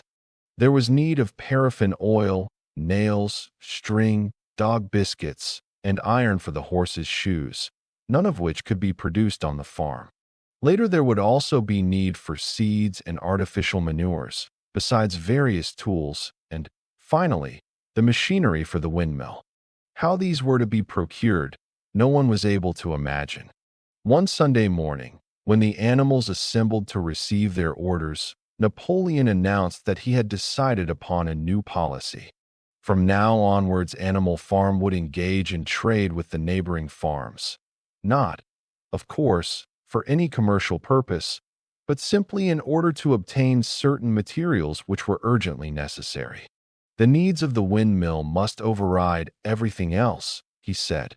He was therefore making arrangements to sell a stack of hay and part of the current year's wheat crop, and later on, if more money were needed, it would have to be made up by the sale of eggs, for which there was always a market in Willingdon. The hens, said Napoleon, should welcome this sacrifice as their own special contribution towards the building of the windmill. Once again, the animals were conscious of a vague uneasiness. Never to have any dealings with human beings, never to engage in trade, never to make use of money, Had not these been among the earliest resolutions passed at that first triumphant meeting after Jones was expelled? All the animals remembered passing such resolutions, or at least they thought that they remembered it. The four young pigs who had protested when Napoleon abolished the meetings raised their voices timidly, but they were promptly silenced by a tremendous growling from the dogs. Then, as usual, the sheep broke into 4 legs good, 2 legs bad, and the momentary awkwardness was smoothed over. Finally, Napoleon raised his trotter for silence and announced that he had already made all the arrangements. There would be no need for any of the animals to come in contact with human beings, which would clearly be most undesirable. He intended to take the whole burden upon his own shoulders. A Mr. Whymper, a solicitor living in Willingdon, had agreed to act as intermediary between Animal Farm and the outside world, and would visit the farm every Monday morning to receive his instructions. Napoleon ended his speech with his usual cry of "Long live Animal Farm," and after the singing of Beasts of England the animals were dismissed. Afterwards Squealer made a round of the farm and set the animals' minds at rest. He assured them that the resolution against engaging in trade and using money had never been passed, or even suggested. It was pure imagination, probably traceable in the beginning to lies circulated by Snowball. A few animals still felt faintly doubtful, but Squealer asked them shrewdly, "Are you certain that this is not something that you have dreamed, comrades? Have you any record of such a resolution? Is it written down anywhere?" And since it was certainly true that nothing of the kind existed in writing, the animals were satisfied that they had been mistaken. Every Monday, Mr. Whymper visited the farm as had been arranged. He was a sly-looking little man with side whiskers, a solicitor in a very small way of business, but sharp enough to have realized earlier than anyone else that Animal Farm would need a broker and that the commissions would be worth having. The animals watched his coming and going with a kind of dread and avoided him as much as possible. Nevertheless, the sight of Napoleon, on all fours, delivering orders to Whymper, who stood on 2 legs, roused their pride and partly reconciled them to the new arrangement. Their relations with the human race were now not quite the same as they had been before. The human beings did not hate Animal Farm any less now that it was prospering. Indeed, they hated it more than ever. Every human being held it as an article of faith that the farm would go bankrupt sooner or later, and, above all, that the windmill would be a failure. They would meet in the public houses and prove to one another by means of diagrams that the windmill was bound to fall down, or that if it did stand up, then that it would never work. And yet, against their will, they had developed a certain respect for the efficiency with which the animals were managing their own affairs. One symptom of this was that they had begun to call Animal Farm by its proper name and ceased to pretend that it was called the Manor Farm. They had also dropped their championship of Jones, who had given up hope of getting his farm back and gone to live in another part of the county. Except through Whymper, there was as yet no contact between Animal Farm and the outside world, but there were constant rumors that Napoleon was about to enter into a definite business agreement either with Mr. Pilkington of Foxwood or with Mr. Frederick of Pinchfield, but never, it was noticed, with both simultaneously. It was about this time that the pigs suddenly moved into the farmhouse and took up their residence there. Again, the animals seemed to remember that a resolution against this had been passed in the early days, and again Squealer was able to convince them that this was not the case. It was absolutely necessary, he said, that the pigs, who were the brains of the farm, should have a quiet place to work in. It was also more suited to the dignity of the leader, for of late he had taken to speaking of Napoleon under the title of leader, to live in a house than in a mere sty. Nevertheless, some of the animals were disturbed when they heard that the pigs not only took their meals in the kitchen and used the drawing room as a recreation room, but also slept in the beds. Boxer passed it off as usual with "Napoleon is always right." But Clover, who thought she remembered a definite ruling against beds, went to the end of the barn and tried to puzzle out the 7 commandments which were inscribed there. Finding herself unable to read more than individual letters, she fetched Muriel. "Muriel," she said, "read me the 4th commandment.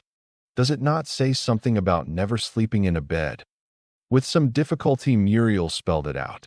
"It says, 'No animal shall sleep in a bed with sheets,'" she announced finally. Curiously enough, Clover had not remembered that the 4th commandment mentioned sheets, but as it was there on the wall, it must have done so. And Squealer, who happened to be passing at this moment, attended by 2 or 3 dogs, was able to put the whole matter in its proper perspective. "You have heard then, comrades," he said, "that we pigs now sleep in the beds of the farmhouse? And why not? You did not suppose, surely, that there was ever a ruling against beds? A bed merely means a place to sleep in. A pile of straw in a stall is a bed, properly regarded. The rule was against sheets, which are a human invention. We have removed the sheets from the farmhouse beds and sleep between blankets. And very comfortable beds they are too, but not more comfortable than we need, I can tell you, comrades, with all the brain work we have to do nowadays. You would not rob us of our repose, would you, comrades? You would not have us too tired to carry out our duties? Surely none of you wishes to see Jones back." The animals reassured him on this point immediately, and no more was said about the pigs sleeping in the farmhouse beds. And when, some days afterwards, it was announced that from now on the pigs would get up an hour later in the mornings than the other animals, no complaint was made about that either. By the autumn the animals were tired but happy. They had had a hard year, and after the sale of part of the hay and corn, the stores of food for the winter were none too plentiful, but the windmill compensated for everything. It was almost half built now. After the harvest, there was a stretch of clear, dry weather, and the animals toiled harder than ever, thinking it well worth while to plod to and fro all day with blocks of stone if, by doing so, they could raise the walls another foot. Boxer would even come out at nights and work for an hour or 2 on his own by the light of the harvest moon. In their spare moments, the animals would walk round and round the half-finished mill, admiring the strength and perpendicularity of its walls and marveling that they should ever have been able to build anything so imposing. Only old Benjamin refused to grow enthusiastic about the windmill, though, as usual, he would utter nothing beyond the cryptic remark that donkeys live a long time. November came, with raging southwest winds. Building had to stop because it was now too wet to mix the cement. Finally, there came a night when the gale was so violent that the farm buildings rocked on their foundations and several tiles were blown off the roof of the barn. The hens woke up squawking with terror because they had all dreamed simultaneously of hearing a gun go off in the distance. In the morning, the animals came out of their stalls to find that the flagstaff had been blown down and an elm tree at the foot of the orchard had been plucked up like a radish. They had just noticed this when a cry of despair broke from every animal's throat. A terrible sight had met their eyes. The windmill was in ruins. With one accord they dashed down to the spot. Napoleon, who seldom moved out of a walk, raced ahead of them all. Yes, there it lay, the fruit of all their struggles, leveled to its foundations, the stones they had broken and carried so laboriously scattered all around. Unable at first to speak, they stood gazing mournfully at the litter of fallen stone. Napoleon paced to and fro in silence, occasionally snuffing at the ground. His tail had grown rigid and twitched sharply from side to side, a sign in him of intense mental activity. Suddenly he halted as though his mind were made up. "Comrades," he said quietly, "do you know who is responsible for this? Do you know the enemy who has come in the night and overthrown our windmill? Snowball," he suddenly roared in a voice of thunder. "Snowball has done this thing. In sheer malignity, thinking to set back our plans and avenge himself for his ignominious expulsion, This traitor has crept here under cover of night and destroyed our work of nearly a year. Comrades, here and now I pronounce the death sentence upon Snowball, animal hero, second class, and half a bushel of apples to any animal who brings him to justice. A full bushel to anyone who captures him alive. The animals were shocked beyond measure to learn that even Snowball could be guilty of such an action. There was a cry of indignation, and everyone began thinking out ways of catching Snowball if he should ever come back. Almost immediately, the footprints of a pig were discovered in the grass at a little distance from the knoll. They could only be traced for a few yards, but appeared to lead to a hole in the hedge. Napoleon snuffed deeply at them and pronounced them to be Snowball's. He gave it as his opinion that Snowball had probably come from the direction of Foxwood Farm. "No more delays, comrades," cried Napoleon when the footprints had been examined. "There is work to be done. This very morning we begin rebuilding the windmill, and we will build all through the winter, rain or shine. We will teach this miserable traitor that he cannot undo our work so easily. Remember, comrades, there must be no alteration in our plans. They shall be carried out to the day. Forward, comrades. Long live the windmill. Long live Animal Farm." Chapter 7. It was a bitter winter. The stormy weather was followed by sleet and snow, and then by a hard frost which did not break till well into February. The animals carried on as best they could with the rebuilding of the windmill, while knowing that the outside world was watching them and that the envious human beings would rejoice and triumph if the mill were not finished on time. Out of spite, the human beings pretended not to believe that it was Snowball who had destroyed the windmill. They said that it had fallen down because the walls were too thin. The animals knew that this was not the case. Still, it had been decided to build the walls 3 feet thick this time instead of 18 inches as before, which meant collecting much larger quantities of stone. For a long time the quarry was full of snowdrifts and nothing could be done. Some progress was made in the dry, frosty weather that followed, but it was cruel work, and the animals could not feel so hopeful about it as they had felt before. They were always cold, and usually hungry as well. Only Boxer and Clover never lost heart. Squealer made excellent speeches on the joy of service and the dignity of labor, but the other animals found more inspiration in Boxer's strength and his never-failing cry of, "I will work harder." In January, food fell short. The corn ration was drastically reduced, and it was announced that an extra potato ration would be issued to make up for it. Then it was discovered that the greater part of the potato crop had been frosted in the clamps, which had not been covered thickly enough.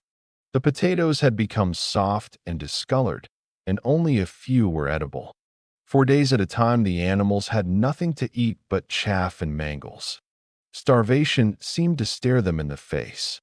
It was vitally necessary to conceal this fact from the outside world. Emboldened by the collapse of the windmill, the human beings were inventing fresh lies about Animal Farm. Once again it was being put about that all the animals were dying of famine and disease, and that they were continually fighting among themselves and had resorted to cannibalism and infanticide. Napoleon was well aware of the bad results that might follow if the real facts of the food situation were known, and he decided to make use of Mr. Whymper to spread a contrary impression. Hitherto the animals had had little or no contact with Whymper on his weekly visits. Now, however, a few selected animals, mostly sheep, were instructed to remark casually in his hearing that rations had been increased. In addition, Napoleon ordered the almost empty bins in the store shed to be filled nearly to the brim with sand, which was then covered up with what remained of the grain and meal. On some suitable pretext, Whymper was led through the store shed and allowed to catch a glimpse of the bins. He was deceived and continued to report to the outside world that there was no food shortage on Animal Farm. Nevertheless, Towards the end of January, it became obvious that it would be necessary to procure some more grain from somewhere. In these days, Napoleon rarely appeared in public, but spent all his time in the farmhouse, which was guarded at each door by fierce-looking dogs. When he did emerge, it was in a ceremonial manner, with an escort of 6 dogs who closely surrounded him and growled if anyone came too near. Frequently, he did not even appear on Sunday mornings, but issued his orders through one of the other pigs, usually Squealer. One Sunday morning, Squealer announced that the hens, who had just come in to lay again, must surrender their eggs. Napoleon had accepted, through Whimper, a contract for 400 eggs a week. The price of these would pay for enough grain and meal to keep the farm going till summer came on and conditions were easier. When the hens heard this, they raised a terrible outcry. They had been warned earlier that this sacrifice might be necessary, but had not believed that it would really happen. They were just getting their clutches ready for the spring sitting, and they protested that to take the eggs away now was murder. For the first time since the expulsion of Jones, there was something resembling a rebellion. Led by 3 young black Minorca pullets, the hens made a determined effort to thwart Napoleon's wishes. Their method was to fly up to the rafters and there lay their eggs, which smashed to pieces on the floor. Napoleon acted swiftly and ruthlessly. He ordered the hens' rations to be stopped and decreed that any animal giving so much as a grain of corn to a hen should be punished by death. The dogs saw to it that these orders were carried out. For 5 days the hens held out. Then they capitulated and went back to their nesting boxes. 9 hens had died in the meantime. Their bodies were buried in the orchard, and it was given out that they had died of coccidiosis. Whimper heard nothing of this affair, and the eggs were duly delivered, a grocer's van driving up to the farm once a week to take them away. All this while no more had been seen of Snowball. He was rumored to be hiding on one of the neighboring farms, either Foxwood or Pinchfield. Napoleon was by this time on slightly better terms with the other farmers than before. It happened that there was in the yard a pile of timber which had been stacked there 10 years earlier when a beech spinney was cleared. It was well seasoned, and Whimper had advised Napoleon to sell it. Both Mr. Pilkington and Mr. Frederick were anxious to buy it. Napoleon was hesitating between the two, unable to make up his mind. It was noticed that whenever he seemed on the point of coming to an agreement with Frederick, Snowball was declared to be in hiding at Foxwood, while, when he inclined toward Pilkington, Snowball was said to be at Pinchfield. Suddenly, early in the spring, an alarming thing was discovered. Snowball was secretly frequenting the farm by night. The animals were so disturbed that they could hardly sleep in their stalls. Every night, it was said, he came creeping in under cover of darkness and performed all kinds of mischief. He stole the corn, he upset the milk pails, he broke the eggs, he trampled the seed beds, he gnawed the bark off the fruit trees. Whenever anything went wrong, it became usual to attribute it to Snowball. If a window was broken or a drain was blocked up, someone was certain to say that Snowball had come in the night and done it. And when the key of the store shed was lost, the whole farm was convinced that Snowball had thrown it down the well. Curiously enough, they went on believing this even after the mislaid key was found under a sack of meal. The cows declared unanimously that Snowball crept into their stalls and milked them in their sleep. The rats, which had been troublesome that winter, were also said to be in league with Snowball. Napoleon decreed that there should be a full investigation into Snowball's activities. With his dogs in attendance, he set out and made a careful tour of inspection of the farm buildings, the other animals following at a respectful distance. At every few steps, Napoleon stopped and snuffed the ground for traces of Snowball's footsteps, which, he said, he could detect by the smell. He snuffed in every corner, in the barn, in the cowshed, in the henhouses, in the vegetable garden, and found traces of Snowball almost everywhere. He would put his snout to the ground, give several deep sniffs, and exclaim in a terrible voice, Snowball. He has been here. I can smell him distinctly." And at the word Snowball, all the dogs let out blood-curdling growls and showed their side teeth. The animals were thoroughly frightened. It seemed to them as though Snowball were some kind of invisible influence, pervading the air about them and menacing them with all kinds of dangers. In the evening, Squealer called them together and with an alarmed expression on his face told them that he had some serious news to report. "Comrades," cried Squealer, making little nervous skips, "a most terrible thing has been discovered. Snowball has sold himself to Frederick of Pinchfield Farm, who is even now plotting to attack us and take our farm away from us. Snowball is to act as his guide when the attack begins. But there is worse than that. We had thought that Snowball's rebellion was caused simply by his vanity and ambition. But we were wrong, comrades. Do you know what the real reason was? Snowball was in league with Jones from the very start. He was Jones's secret agent all the time. It has all been proved by documents which he left behind him and which we have only just discovered. To my mind, this explains a great deal, comrades. Did we not see for ourselves how he attempted, fortunately without success, to get us defeated and destroyed at the Battle of the Cowshed? The animals were stupefied. This was a wickedness far outdoing Snowball's destruction of the windmill. But it was some minutes before they could fully take it in. They all remembered, or thought they remembered, how they had seen Snowball charging ahead of them at the Battle of the Cowshed, how he had rallied and encouraged them at every turn, and how he had not paused for an instant even when the pellets from Jones's gun had wounded his back. At first, it was a little difficult to see how this fitted in with his being on Jones's side. Even Boxer, who seldom asked questions, was puzzled. He lay down, tucked his 4 hoofs beneath him, shut his eyes, and with a hard effort managed to formulate his thoughts. "I do not believe that," he said. "Snowball fought bravely at the Battle of the Cowshed. I saw him myself. Did we not give him Animal Hero, first class, immediately afterwards? That was our mistake, comrade. For we know now, it is all written down in the secret documents that we have found, that in reality he was trying to lure us to our doom. But he was wounded," said Boxer. "We all saw him running with blood. That was part of the arrangement," cried Squealer. "Jones's shot only grazed him. I could show you this in his own writing, if you were able to read it. The plot was for Snowball, at the critical moment, to give the signal for flight and leave the field to the enemy. And he very nearly succeeded. I will even say, comrades, he would have succeeded if it had not been for our heroic leader, Comrade Napoleon. Do you not remember how, just at the moment when Jones and his men had got inside the yard, Snowball suddenly turned and fled, and many animals followed him?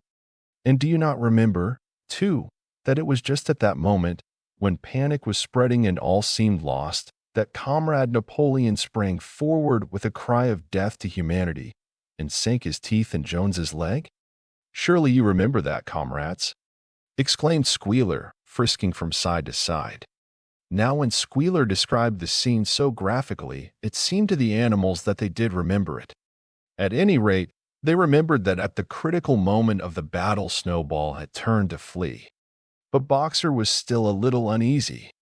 "I do not believe that Snowball was a traitor at the beginning," he said finally. "What he has done since is different. But I believe that at the Battle of the Cowshed he was a good comrade. Our leader, Comrade Napoleon," announced Squealer, speaking very slowly and firmly, "has stated categorically, comrade, that Snowball was Jones's agent from the very beginning. Yes, and from long before the rebellion was ever thought of." "Ah, that is different," said Boxer. "If Comrade Napoleon says it, it must be right. That is the true spirit, comrade," cried Squealer, but it was noticed he cast a very ugly look at Boxer with his little twinkling eyes. He turned to go, then paused and added impressively, "I warn every animal on this farm to keep his eyes very wide open. For we have reason to think that some of Snowball's secret agents are lurking among us at this moment." For days later, in the late afternoon, Napoleon ordered all the animals to assemble in the yard. When they were all gathered together, Napoleon emerged from the farmhouse, wearing both his medals, for he had recently awarded himself Animal Hero, First Class, and Animal Hero, Second Class. With his 9 huge dogs frisking round him and uttering growls that sent shivers down all the animals' spines. They all cowered silently in their places, seeming to know in advance that some terrible thing was about to happen. Napoleon stood sternly surveying his audience. Then he uttered a high-pitched whimper. Immediately the dogs bounded forward, seized 4 of the pigs by the ear and dragged them, squealing with pain and terror, to Napoleon's feet. The pigs' ears were bleeding, the dogs had tasted blood, and for a few moments they appeared to go quite mad. To the amazement of everybody, 3 of them flung themselves upon Boxer. Boxer saw them coming and put out his great hoof, caught a dog in midair, and pinned him to the ground. The dog shrieked for mercy, and the other 2 fled with their tails between their legs. Boxer looked at Napoleon to know whether he should crush the dog to death or let it go. Napoleon appeared to change countenance and sharply ordered Boxer to let the dog go, whereat Boxer lifted his hoof, and the dog slunk away, bruised and howling. Presently the tumult died down. The 4 pigs waited, trembling, with guilt written on every line of their countenances. Napoleon now called upon them to confess their crimes. They were the same 4 pigs as had protested when Napoleon abolished the Sunday meetings. Without any further prompting, they confessed that they had been secretly in touch with Snowball ever since his expulsion, that they had collaborated with him in destroying the windmill, and that they had entered into an agreement with him to hand over Animal Farm to Mr. Frederick. They added that Snowball had privately admitted to them that he had been Jones's secret agent for years past. When they had finished their confession, the dogs promptly tore their throats out, and in a terrible voice Napoleon demanded whether any other animal had anything to confess. The 3 hens who had been the ringleaders in the attempted rebellion over the eggs now came forward and stated that Snowball had appeared to them in a dream and incited them to disobey Napoleon's orders. They, too, were slaughtered.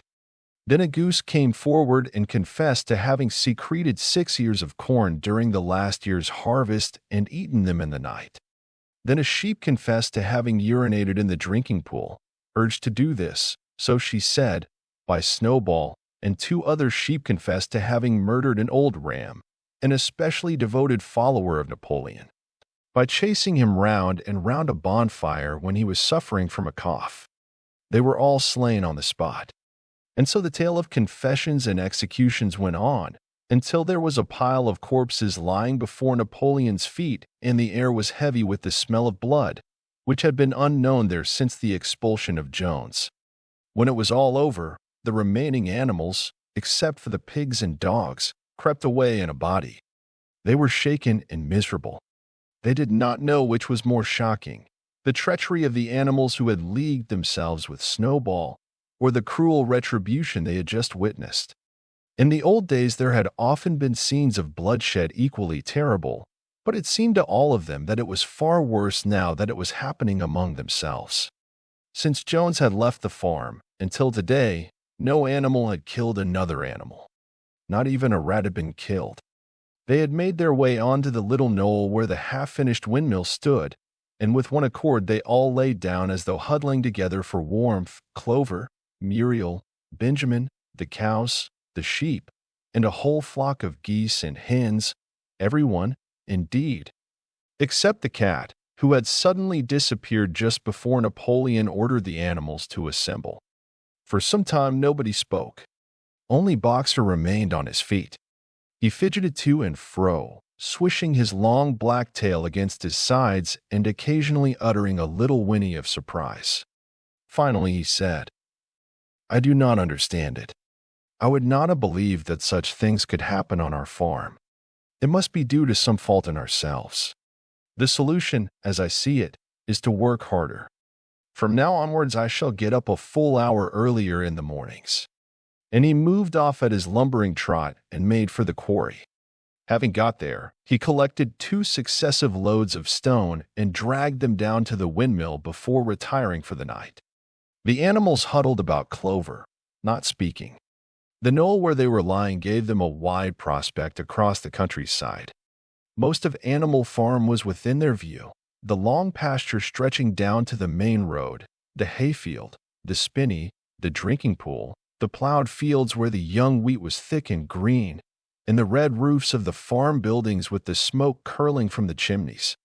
It was a clear spring evening.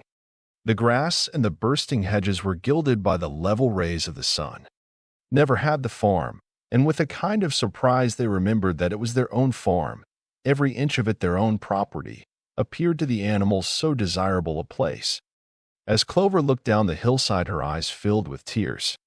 If she could have spoken her thoughts, it would have been to say that this was not what they had aimed at when they had set themselves years ago to work for the overthrow of the human race. These scenes of terror and slaughter were not what they had looked forward to on that night when Old Major first stirred them to rebellion. If she herself had had any picture of the future, it had been of a society of animals set free from hunger and the whip, all equal, each working according to his capacity, the strong protecting the weak. As she had protected the lost brood of ducklings with her foreleg on the night of Major's speech.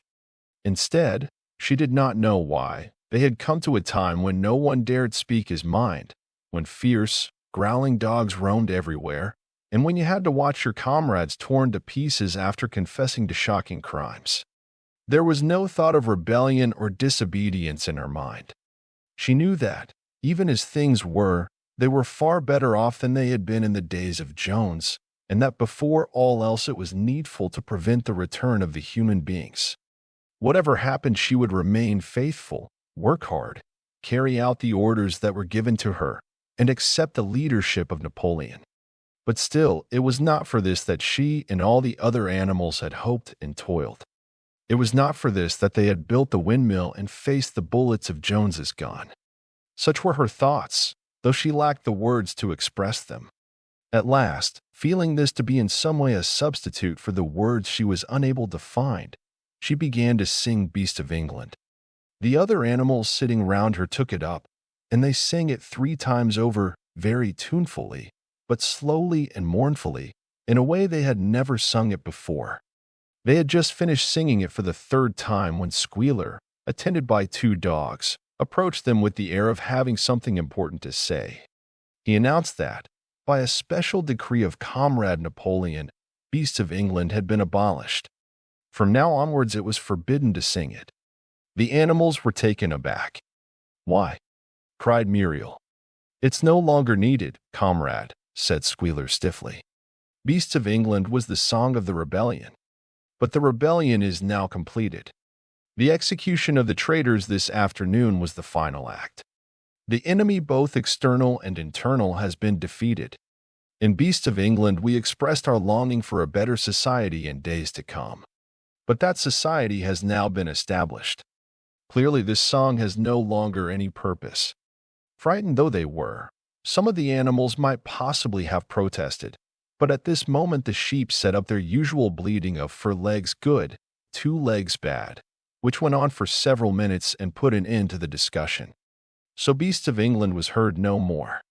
In its place, Minimus, the poet, had composed another song which began, Animal Farm, Animal Farm. Never through me shalt thou come to harm. And this was sung every Sunday morning after the hoisting of the flag. But somehow neither the words nor the tune ever seemed to the animals to come up to Beast of England. Chapter 8. A few days later, when the terror caused by the executions had died down, some of the animals remembered, or thought they remembered, that the 6th commandment decreed, "No animal shall kill any other animal." And though no one cared to mention it in the hearing of the pigs or the dogs, it was felt that the killings which had taken place did not square with this. Clover asked Benjamin to read her the 6th commandment, and when Benjamin, as usual, said that he refused to meddle in such matters, she fetched Muriel. Muriel read the commandment for her. It ran, "No animal shall kill any other animal without cause." Somehow or other, the last 2 words had slipped out of the animal's memory. But they saw now that the commandment had not been violated, for clearly there was good reason for killing the traitors who had leagued themselves with Snowball. Throughout the year, the animals worked even harder than they had worked in the previous year to rebuild the windmill, with walls twice as thick as before, and to finish it by the appointed date, together with the regular work of the farm, was a tremendous labor. There were times when it seemed to the animals that they worked longer hours and fed no better than they had done in Jones's day. On Sunday morning, Squealer, holding down a long strip of paper with his trotter, would read out to them lists of figures proving that the production of every class of foodstuff had increased by 200%, 300%, or 500%, as the case might be. The animals saw no reason to disbelieve him, especially as they could no longer remember very clearly what conditions had been like before the rebellion. All the same, there were days when they felt that they would sooner have had less figures and more food. All orders were now issued through Squealer or one of the other pigs. Napoleon himself was not seen in public as often as once in a fortnight. When he did appear, he was attended not only by his retinue of dogs but by a black cockerel who marched in front of him and acted as a kind of trumpeter, letting out a loud cock-a-doodle-doo before Napoleon spoke. Even in the farmhouse, it was said, Napoleon inhabited separate apartments from the others. He took his meals alone, with 2 dogs to wait upon him, and always ate from the Crown Derby dinner service which had been in the glass cupboard in the drawing room. It was also announced that the gun would be fired every year on Napoleon's birthday, as well as on the other 2 anniversaries. Napoleon was now never spoken of simply as Napoleon.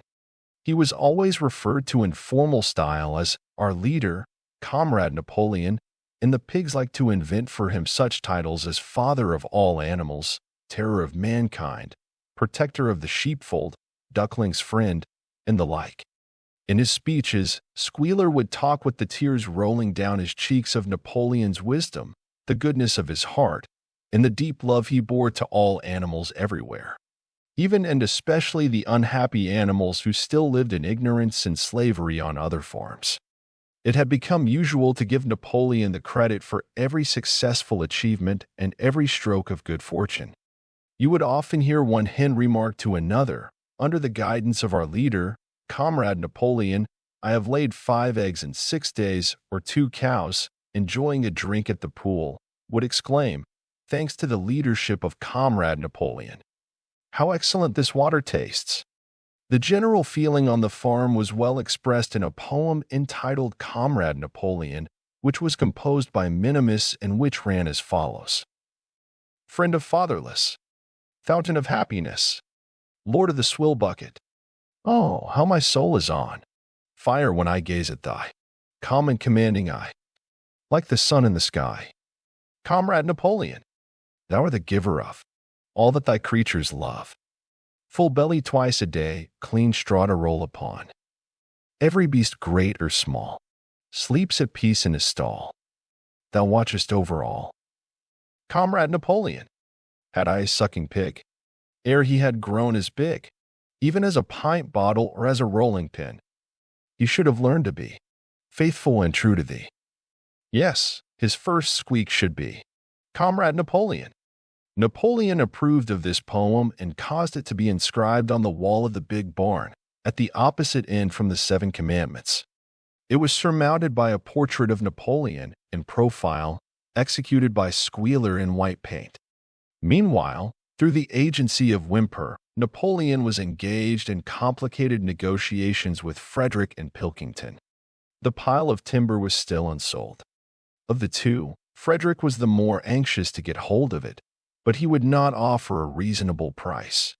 At the same time, there were renewed rumors that Frederick and his men were plotting to attack Animal Farm and to destroy the windmill, the building of which had aroused furious jealousy in him.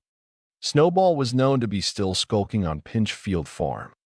In the middle of the summer, the animals were alarmed to hear that 3 hens had come forward and confessed that, inspired by Snowball, they had entered into a plot to murder Napoleon. They were executed immediately, and fresh precautions for Napoleon's safety were taken. For dogs guarded his bed at night, one at each corner, and a young pig named Pink Eye was given the task of tasting all his food before he ate it, lest it should be poisoned. At about the same time, it was given out that Napoleon had arranged to sell the pile of timber to Mr. Pilkington. He was also going to enter into a regular agreement for the exchange of certain products between Animal Farm and Foxwood. The relations between Napoleon and Pilkington, though they were only conducted through whimper, were now almost friendly.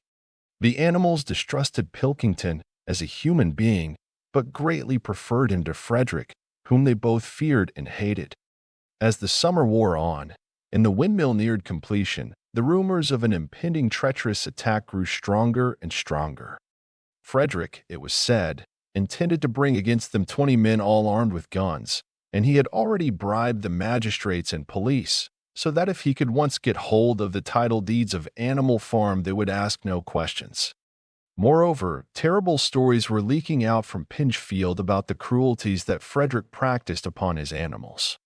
He had flogged an old horse to death, he starved his cows, he had killed a dog by throwing it into the furnace, he amused himself in the evenings by making cocks fight with splinters of razor blade tied to their spurs.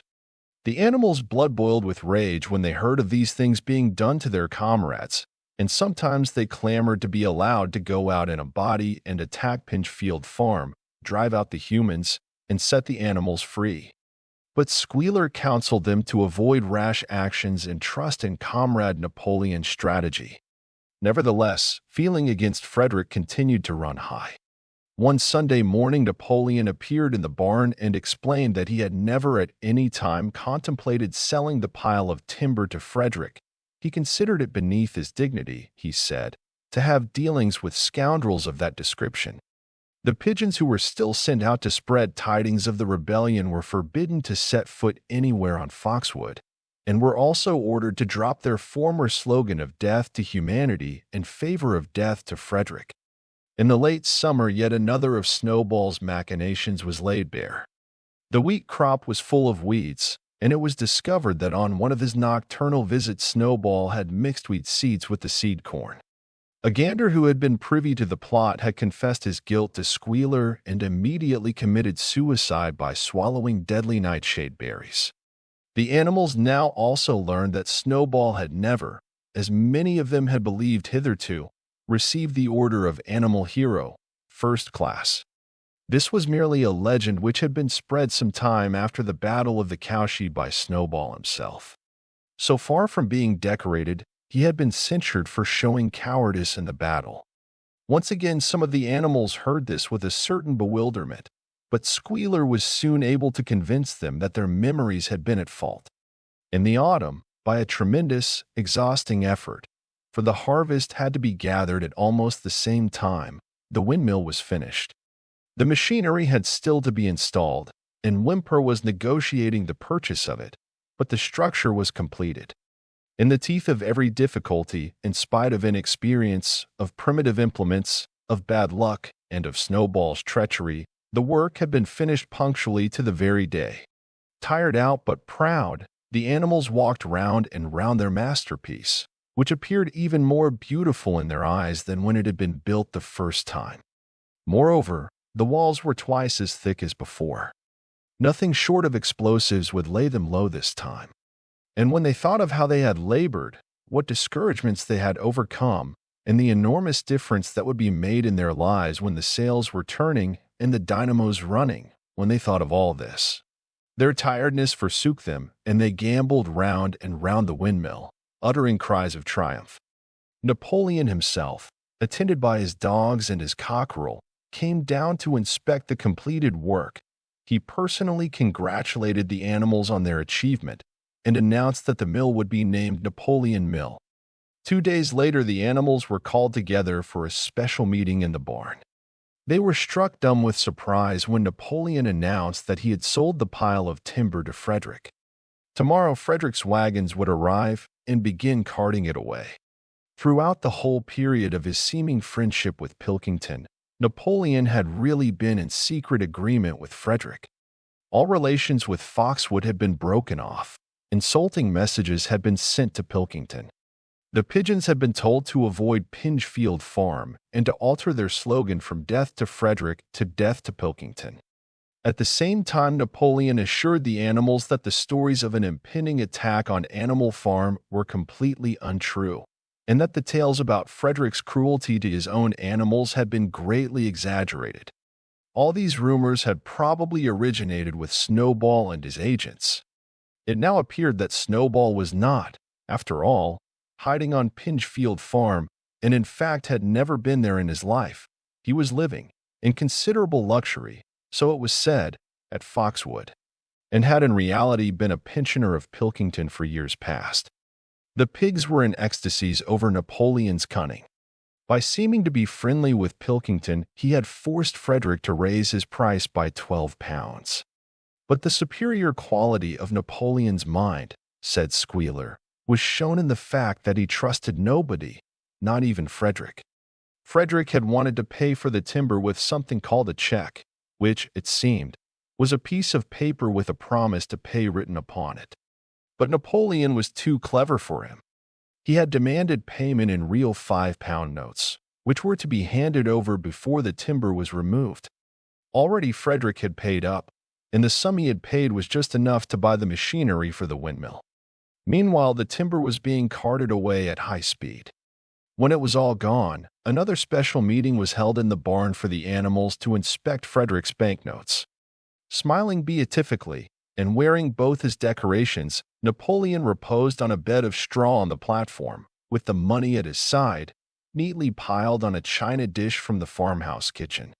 The animals filed slowly past, and each gazed his fill.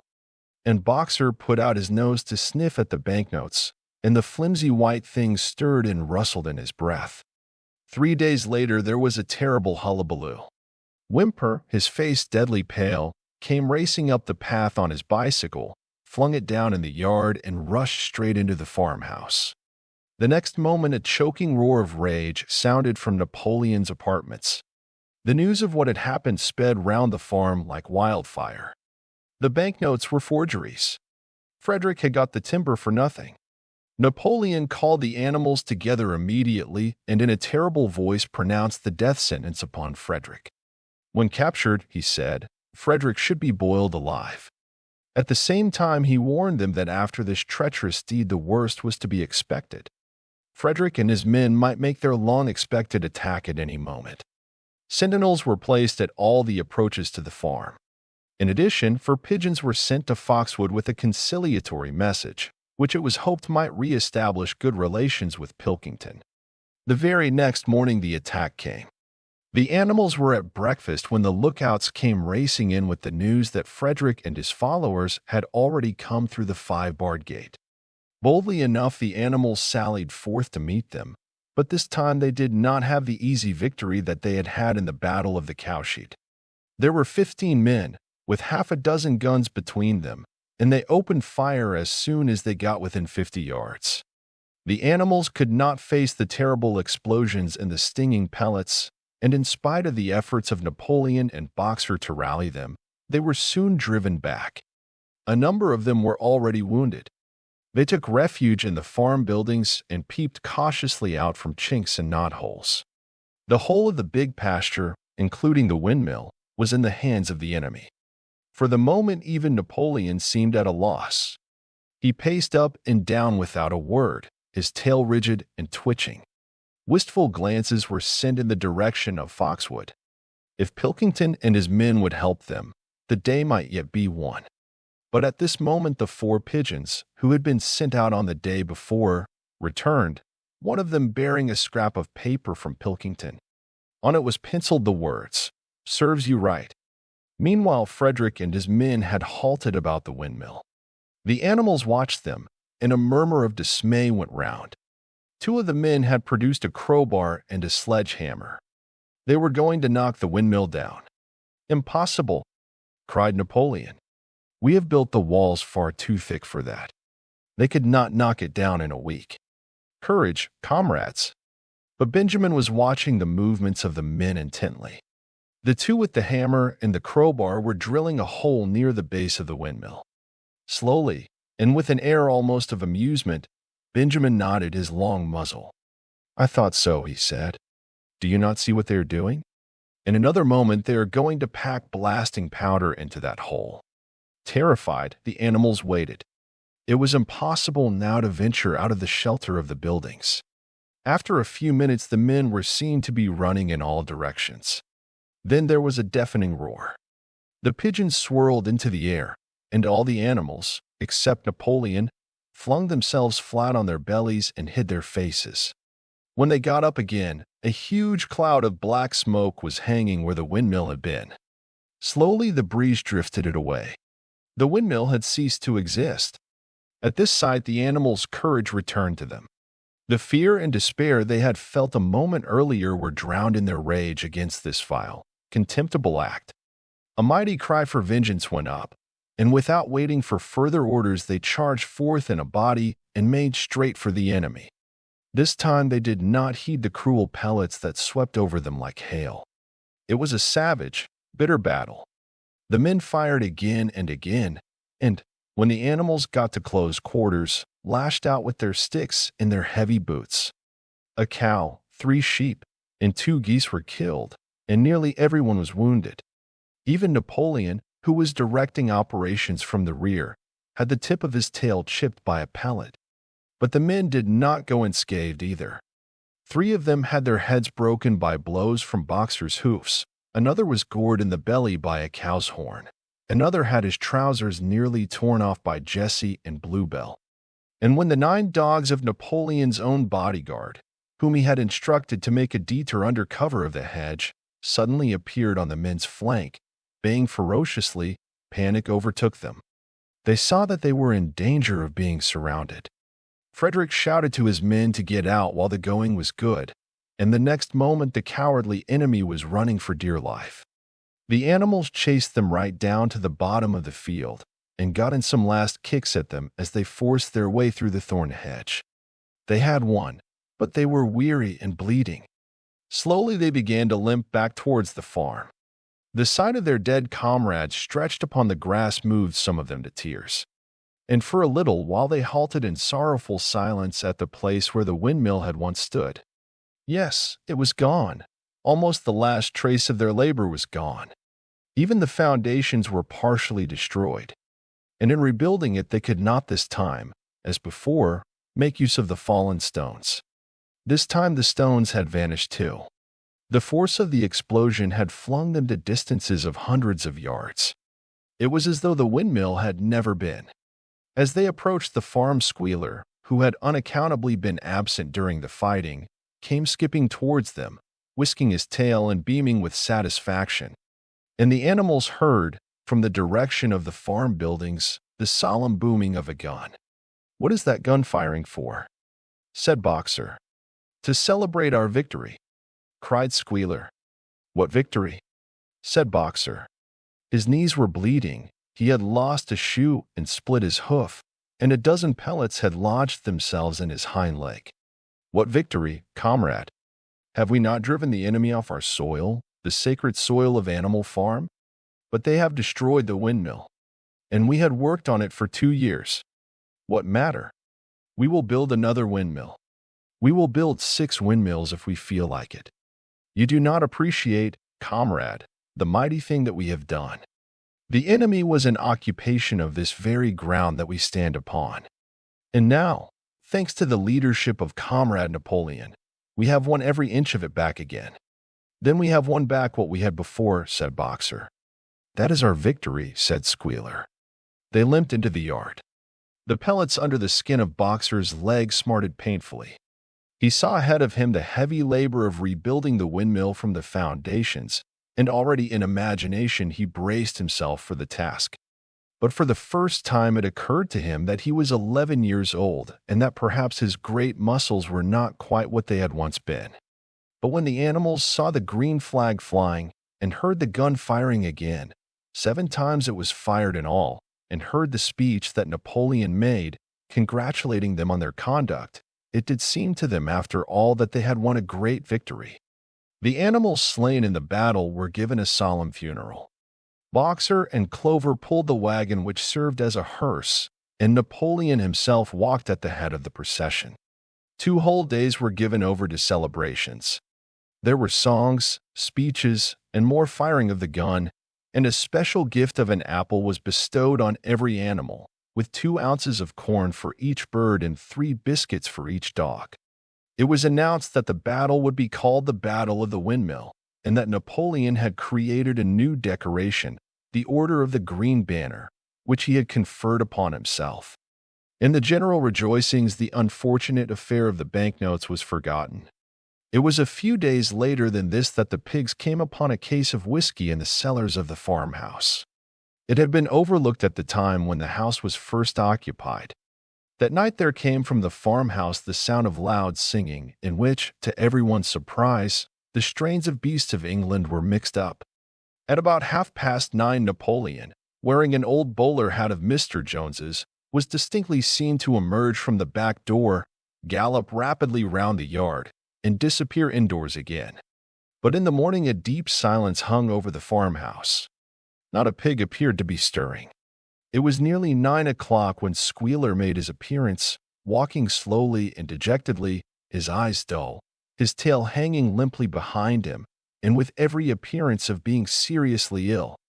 He called the animals together and told them that he had a terrible piece of news to impart. Comrade Napoleon was dying. A cry of lamentation went up. Straw was laid down outside the doors of the farmhouse, and the animals walked on tiptoe. With tears in their eyes, they asked one another what they should do if their leader were taken away from them. A rumor went round that Snowball had after all contrived to introduce poison into Napoleon's food. At 11 o'clock, Squealer came out to make another announcement. As his last act upon earth, Comrade Napoleon had pronounced a solemn decree. The drinking of alcohol was to be punished by death. By the evening, however, Napoleon appeared to be somewhat better, and the following morning Squealer was able to tell them that he was well on the way to recovery. By the evening of that day, Napoleon was back at work, and on the next day it was learned that he had instructed Whymper to purchase in Willingdon some booklets on brewing and distilling.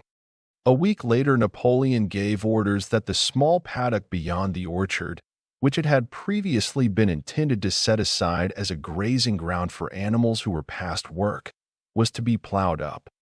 It was given out that the pasture was exhausted and needed reseeding, but it soon became known that Napoleon intended to sow it with barley. About this time there occurred a strange incident which hardly anyone was able to understand. One night at about 12 o'clock there was a loud crash in the yard, and the animals rushed out of their stalls. It was a moonlit night. At the foot of the end wall of the big barn, where the 7 commandments were written, there lay a ladder broken in 2 pieces. Squealer, temporarily stunned, was sprawling beside it, and near at hand there lay a lantern, a paintbrush, and an overturned pot of white paint. The dogs immediately made a ring round Squealer and escorted him back to the farmhouse as soon as he was able to walk. None of the animals could form any idea as to what this meant, except old Benjamin, who nodded his muzzle with a knowing air and seemed to understand, but would say nothing. But a few days later Muriel, reading over the 7 commandments to herself, noticed that there was yet another of them which the animals had remembered wrong. They had thought the 5th commandment was, "No animal shall drink alcohol," but there were 2 words that they had forgotten. Actually, the commandment read, "No animal shall drink alcohol to excess." Chapter 9. Boxer's split hoof was a long time in healing. They had started the rebuilding of the windmill the day after the victory celebrations were ended. Boxer refused to take even a day off work, and made it a point of honor not to let it be seen that he was in pain. In the evenings, he would admit privately to Clover that the hoof troubled him a great deal. Clover treated the hoof with poultices of herbs which she prepared by chewing them, and both she and Benjamin urged Boxer to work less hard. "A horse's lungs do not last forever," she said to him. But Boxer would not listen. He had, he said, only one real ambition left, to see the windmill well underway before he reached the age for retirement. At the beginning, when the laws of Animal Farm were first formulated, the retiring age had been fixed for horses and pigs at 12, for cows at 14, for dogs at 9, for sheep at 7, and for hens and geese at 5. Liberal old age pensions had been agreed upon. As yet no animal had actually retired on pension, but of late the subject had been discussed more and more. Now that the small field beyond the orchard had been set aside for barley, it was rumored that a corner of the large pasture was to be fenced off and turned into a grazing ground for superannuated animals. For a horse, it was said, the pension would be 5 pounds of corn a day and, in winter, 15 pounds of hay, with a carrot or possibly an apple on public holidays. Boxer's 12th birthday was due in the late summer of the following year. Meanwhile, life was hard. The winter was as cold as the last one had been, and food was even shorter. Once again, all rations were reduced, except those of the pigs and the dogs. A too rigid equality in rations, Squealer explained, would have been contrary to the principles of animalism. In any case, he had no difficulty in proving to the other animals that they were not in reality short of food, whatever the appearances might be. For the time being, certainly, it had been found necessary to make a readjustment of rations. Squealer always spoke of it as a readjustment, never as a reduction, but in comparison with the days of Jones, the improvement was enormous. Reading out the figures in a shrill, rapid voice, he proved to them in detail that they had more oats, more hay, more turnips than they had had in Jones's day, that they worked shorter hours, that their drinking water was of better quality, that they lived longer, that a larger proportion of their young ones survived infancy, and that they had more straw in their stalls and suffered less from fleas. The animals believed every word of it. Truth to tell, Jones and all he stood for had almost faded out of their memories. They knew that life nowadays was harsh and bare, that they were often hungry and often cold, and that they were usually working when they were not asleep. But doubtless it had been worse in the old days. They were glad to believe so. Besides, in those days they had been slaves and now they were free, and that made all the difference, as Squealer did not fail to point out. There were many more mouths to feed now. In the autumn the 4 sows had all littered about simultaneously, producing 31 young pigs between them. The young pigs were piebald, and as Napoleon was the only boar on the farm, it was possible to guess at their parentage. It was announced that later, when bricks and timber had been purchased, a schoolroom would be built in the farmhouse garden. For the time being, the young pigs were given their instruction by Napoleon himself in the farmhouse kitchen. They took their exercise in the garden and were discouraged from playing with the other young animals.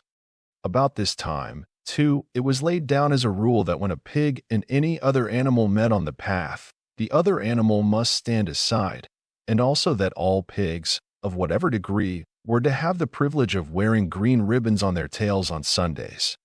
The farm had had a fairly successful year, but was still short of money. There were the bricks, sand, and lime for the schoolroom to be purchased, and it would also be necessary to begin saving up again for the machinery for the windmill. Then there were lamp oil and candles for the house, sugar for Napoleon's own table. He forbade this to the other pigs, on the ground that it made them fat, and all the usual replacements such as tools, nails, string, coal, wire, scrap iron, and dog biscuits. A stump of hay and part of the potato crop were sold off, and the contract for eggs was increased to 600 a week, so that year the hens barely hatched enough chicks to keep their numbers at the same level. Rations, reduced in December, were reduced again in February, and lanterns in the stalls were forbidden to save oil. But the pigs seemed comfortable enough, and in fact were putting on weight if anything. One afternoon in late February a warm, rich, appetizing scent, such as the animals had never smelt before, wafted itself across the yard from the little brew house, which had been disused in Jones's time and which stood beyond the kitchen. Someone said it was the smell of cooking barley. The animals sniffed the air hungrily and wondered whether a warm mash was being prepared for their supper. But no warm mash appeared, and on the following Sunday it was announced that from now onwards all barley would be reserved for the pigs. The field beyond the orchard had already been sown with barley, and the news soon leaked out that every pig was now receiving a ration of a pint of beer daily, with half a gallon for Napoleon himself, which was always served to him in the Crown Derby soup tureen. But if there were hardships to be borne, they were partly offset by the fact that life nowadays had a greater dignity than it had had before. There were more songs, more speeches, more processions. Napoleon had commanded that once a week there should be held something called a spontaneous demonstration, the object of which was to celebrate the struggles and triumphs of Animal Farm. At the appointed time, the animals would leave their work and march round the precincts of the farm in military formation, with the pigs leading, then the horses, then the cows, then the sheep, and then the poultry. The dogs flanked the procession, and at the head of all marched Napoleon's black cockerel. Boxer and Clover always carried between them a green banner marked with the hoof and the horn and the caption, "Long live Comrade Napoleon." Afterwards, there were recitations of poems composed in Napoleon's honor, and a speech by Squealer giving particulars of the latest increases in the production of foodstuffs, and on occasion a shot was fired from the gun. The sheep were the greatest devotees of the spontaneous demonstration, and if anyone complained, as a few animals sometimes did, when no pigs or dogs were near, that they wasted time and meant a lot of standing about in the cold, the sheep were sure to silence him with a tremendous bleating of 4 legs good, 2 legs bad. But by and large, the animals enjoyed these celebrations. They found it comforting to be reminded that, after all, they were truly their own masters and that the work they did was for their own benefit. So that, what with the songs, the processions, Squealer's lists of figures, the thunder of the gun, the crowing of the cockerel, and the fluttering of the flag, they were able to forget that their bellies were empty, at least part of the time. In April, Animal Farm was proclaimed a republic, and it became necessary to elect a president. There was only one candidate, Napoleon, who was elected unanimously. On the same day, it was given out that fresh documents had been discovered which revealed further details about Snowball's complicity with Jones. It now appeared that Snowball had not, as the animals had previously imagined, merely attempted to lose the battle of the cowshed by means of a stratagem, but had been openly fighting on Jones's side. In fact, it was he who had actually been the leader of the human forces and had charged into battle with the words "Long live humanity" on his lips. The wounds on Snowball's back, which a few of the animals still remembered to have seen, had been inflicted by Napoleon's teeth. In the middle of the summer, Moses the raven suddenly reappeared on the farm after an absence of several years. He was quite unchanged, still did no work, and talked in the same strain as ever about Sugar Candy Mountain. He would perch on a stump, flap his black wings, and talk by the hour to anyone who would listen. "Up there, comrades," he would say solemnly, pointing to the sky with his large beak. "Up there, just on the other side of that dark cloud that you can see, there it lies, Sugar Candy Mountain, that happy country where we poor animals shall rest forever from our labors." He even claimed to have been there on one of his higher flights, and to have seen the everlasting fields of clover and the linseed cake and lump sugar growing on the hedges. Many of the animals believed him. Their lives now, they reasoned, were hungry and laborious. Was it not right and just that a better world should exist somewhere else? A thing that was difficult to determine was the attitude of the pigs towards Moses. They all declared contemptuously that his stories about Sugar Candy Mountain were lies, and yet they allowed him to remain on the farm, not working, with an allowance of a gill of beer a day. After his hoof had healed up, Boxer worked harder than ever. Indeed, all the animals worked like slaves that year. Apart from the regular work of the farm, in the rebuilding of the windmill, there was the schoolhouse for the young pigs, which was started in March. Sometimes the long hours on insufficient food were hard to bear, but Boxer never faltered. In nothing that he said or did was there any sign that his strength was not what it had been. It was only his appearance that was a little altered. His hide was less shiny than it had used to be, and his great haunches seemed to have shrunken. The others said, "Boxer will pick up when the spring grass comes on." But the spring came and Boxer grew no fatter. Sometimes on the slope leading to the top of the quarry, when he braced his muscles against the weight of some vast boulder, It seemed that nothing kept him on his feet except the will to continue. At such times his lips were seen to form the words, "I will work harder." He had no voice left.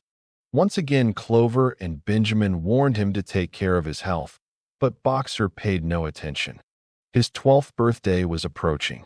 He did not care what happened so long as a good store of stone was accumulated before he went on pension.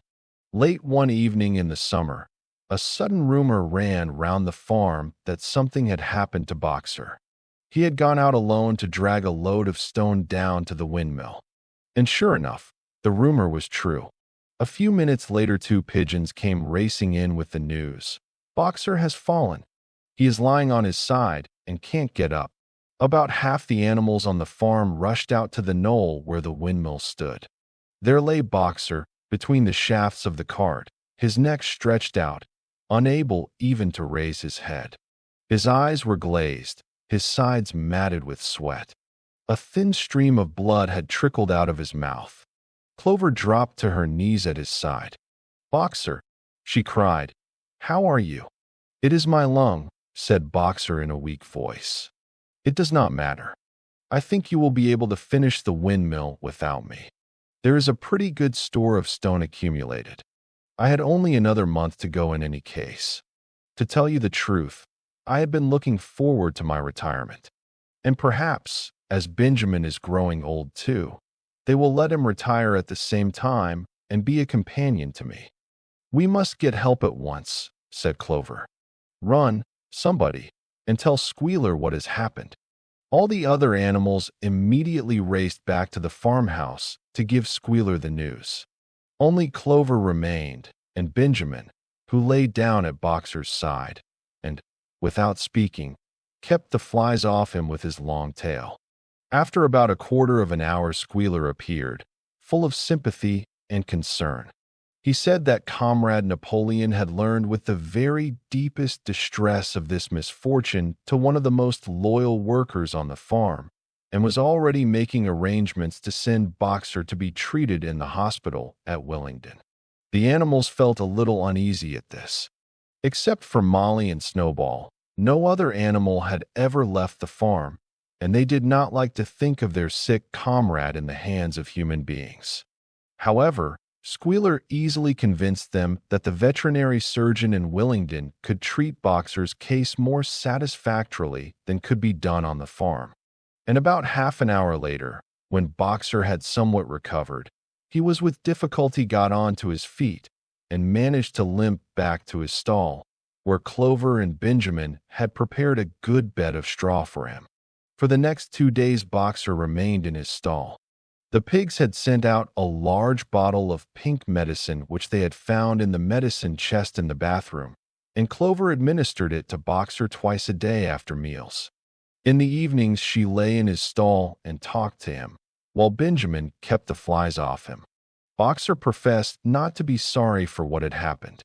If he made a good recovery, he might expect to live another 3 years, and he looked forward to the peaceful days that he would spend in the corner of the big pasture. It would be the first time that he had had leisure to study and improve his mind. He intended, he said, to devote the rest of his life to learning the remaining 22 letters of the alphabet. However, Benjamin and Clover could only be with Boxer after working hours, and it was in the middle of the day when the van came to take him away. The animals were all at work weeding turnips under the supervision of a pig, when they were astonished to see Benjamin come galloping from the direction of the farm buildings, braying at the top of his voice. It was the first time that they had ever seen Benjamin excited. Indeed, it was the first time that anyone had ever seen him gallop. "Quick, quick!" he shouted. "Come at once. They're taking Boxer away." Without waiting for orders from the pig, the animals broke off work and raced back to the farm buildings. Sure enough, there in the yard was a large closed van, drawn by 2 horses, with lettering on its side, and a sly-looking man in a low-crowned bowler hat sitting on the driver's seat. And Boxer's stall was empty. The animals crowded round the van. "Goodbye, Boxer." They chorused, "Goodbye. Fools. Fools." shouted Benjamin, prancing round them and stamping the earth with his small hoofs. Fools! Do you not see what is written on the side of that van? That gave the animals pause, and there was a hush. Muriel began to spell out the words. But Benjamin pushed her aside, and in the midst of a deadly silence he read, Alfred Simmons, horse slaughterer and glue boiler, Willingdon, dealer in hides and bone meal. Kennels supplied. Do you not understand what that means? They are taking Boxer to the knackers. A cry of horror burst from all the animals. At this moment the man on the box whipped up his horses, and the van moved out of the yard at a smart trot. All the animals followed, crying out at the tops of their voices. Clover forced her way to the front. The van began to gather speed. Clover tried to stir her stout limbs to a gallop and achieved a canter. Boxer, she cried. Boxer, Boxer, Boxer. And just at this moment, as though he had heard the uproar outside, Boxer's face, with the white stripe down his nose, appeared at the small window at the back of the van. Boxer, cried Clover in a terrible voice. Boxer, get out quickly. They're taking you to your death. All the animals took up the cry of, get out, Boxer, get out. But the van was already gathering speed and drawing away from them. It was uncertain whether Boxer had understood what Clover had said. But a moment later his face disappeared from the window, and there was the sound of a tremendous drumming of hoofs inside the van. He was trying to kick his way out. The time had been when a few kicks from Boxer's hoofs would have smashed the van to matchwood. But alas, his strength had left him, and in a few moments the sound of drumming hoofs grew fainter and died away. In desperation, the animals began appealing to the two horses which drew the van to stop. Comrades, comrades, they shouted, don't take your own brother to his death. But the stupid brutes, too ignorant to realize what was happening, merely set back their ears and quickened their pace. Boxer's face did not reappear at the window. Too late, someone thought of racing ahead and shutting the 5-barred gate. But in another moment the van was through it and rapidly disappearing down the road. Boxer was never seen again. 3 days later it was announced that he had died in the hospital at Willingdon, in spite of receiving every attention a horse could have. Squealer came to announce the news to the others. He had, he said, been present during Boxer's last hours. It was the most affecting sight I have ever seen, said Squealer, lifting his trotter and wiping away a tear. I was at his bedside at the very last, and at the end, almost too weak to speak, he whispered in my ear that his sole sorrow was to have passed on before the windmill was finished. Forward, comrades, he whispered. Forward in the name of the rebellion. Long live Animal Farm. Long live Comrade Napoleon. Napoleon is always right. Those were his very last words, comrades. Here Squealer's demeanor suddenly changed.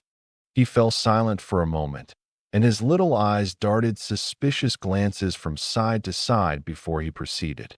It had come to his knowledge, he said, that a foolish and wicked rumor had been circulated at the time of Boxer's removal. Some of the animals had noticed that the van which took Boxer away was marked Horse Slaughterer, and had actually jumped to the conclusion that Boxer was being sent to the knackers. It was almost unbelievable, said Squealer, that any animal could be so stupid. Surely, he cried indignantly, whisking his tail and skipping from side to side. Surely they knew their beloved leader, Comrade Napoleon, better than that? But the explanation was really very simple. The van had previously been the property of the knacker and had been bought by the veterinary surgeon, who had not yet painted the old name out. That was how the mistake had arisen. The animals were enormously relieved to hear this. And when Squealer went on to give further graphic details of Boxer's deathbed, the admirable care he had received, and the expensive medicines for which Napoleon had paid without a thought as to the cost, their last doubts disappeared, and the sorrow that they felt for their comrade's death was tempered by the thought that at least he had died happy. Napoleon himself appeared at the meeting on the following Sunday morning and pronounced a short oration in Boxer's honor. It had not been possible, he said, to bring back their lamented comrade's remains for interment on the farm, but he had ordered a large wreath to be made from the laurels in the farmhouse garden and sent down to be placed on Boxer's grave. And in a few days' time the pigs intended to hold a memorial banquet in Boxer's honor.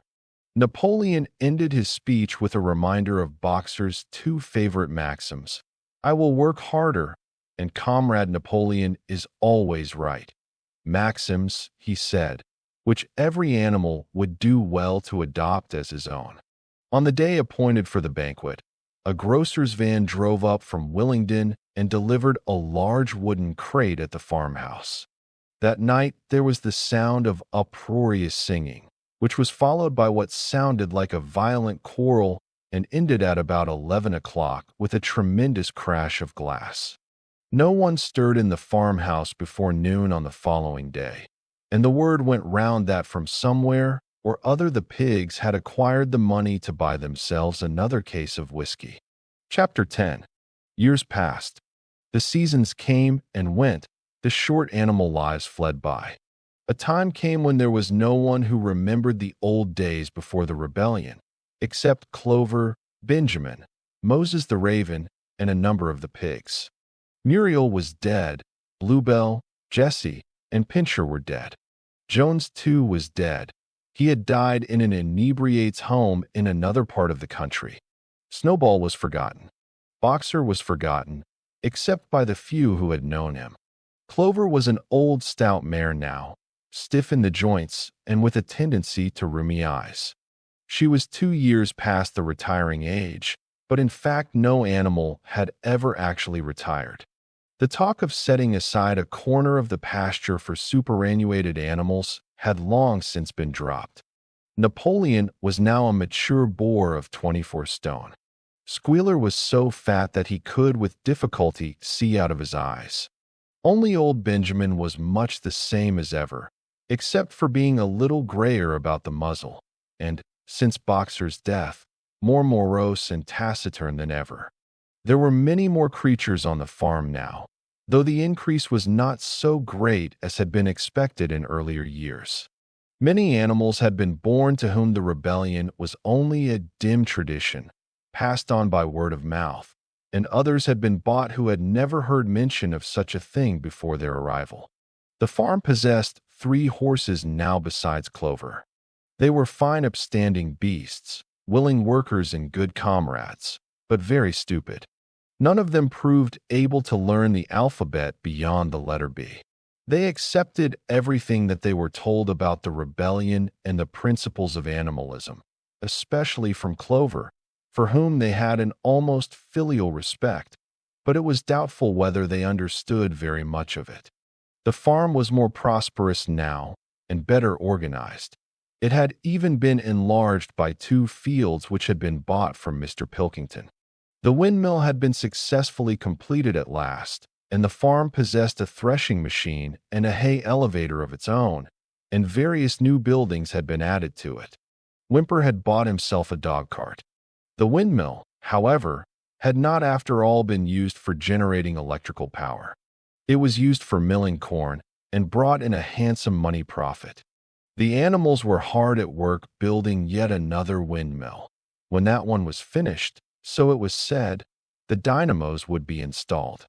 But the luxuries of which Snowball had once taught the animals to dream, the stalls with electric light and hot and cold water, and the 3-day week, were no longer talked about. Napoleon had denounced such ideas as contrary to the spirit of animalism. The truest happiness, he said, lay in working hard and living frugally. Somehow it seemed as though the farm had grown richer without making the animals themselves any richer, except, of course, for the pigs and the dogs. Perhaps this was partly because there were so many pigs and so many dogs. It was not that these creatures did not work after their fashion. There was, as Squealer was never tired of explaining, endless work in the supervision and organization of the farm. Much of this work was of a kind that the other animals were too ignorant to understand. For example, Squealer told them that the pigs had to expend enormous labors every day upon mysterious things called files, reports, minutes, and memoranda. These were large sheets of paper which had to be closely covered with writing, and as soon as they were so covered, they were burnt in the furnace. This was of the highest importance for the welfare of the farm, Squealer said. But still, neither pigs nor dogs produced any food by their own labor, and there were very many of them, and their appetites were always good. As for the others, their life, so far as they knew, was as it had always been. They were generally hungry.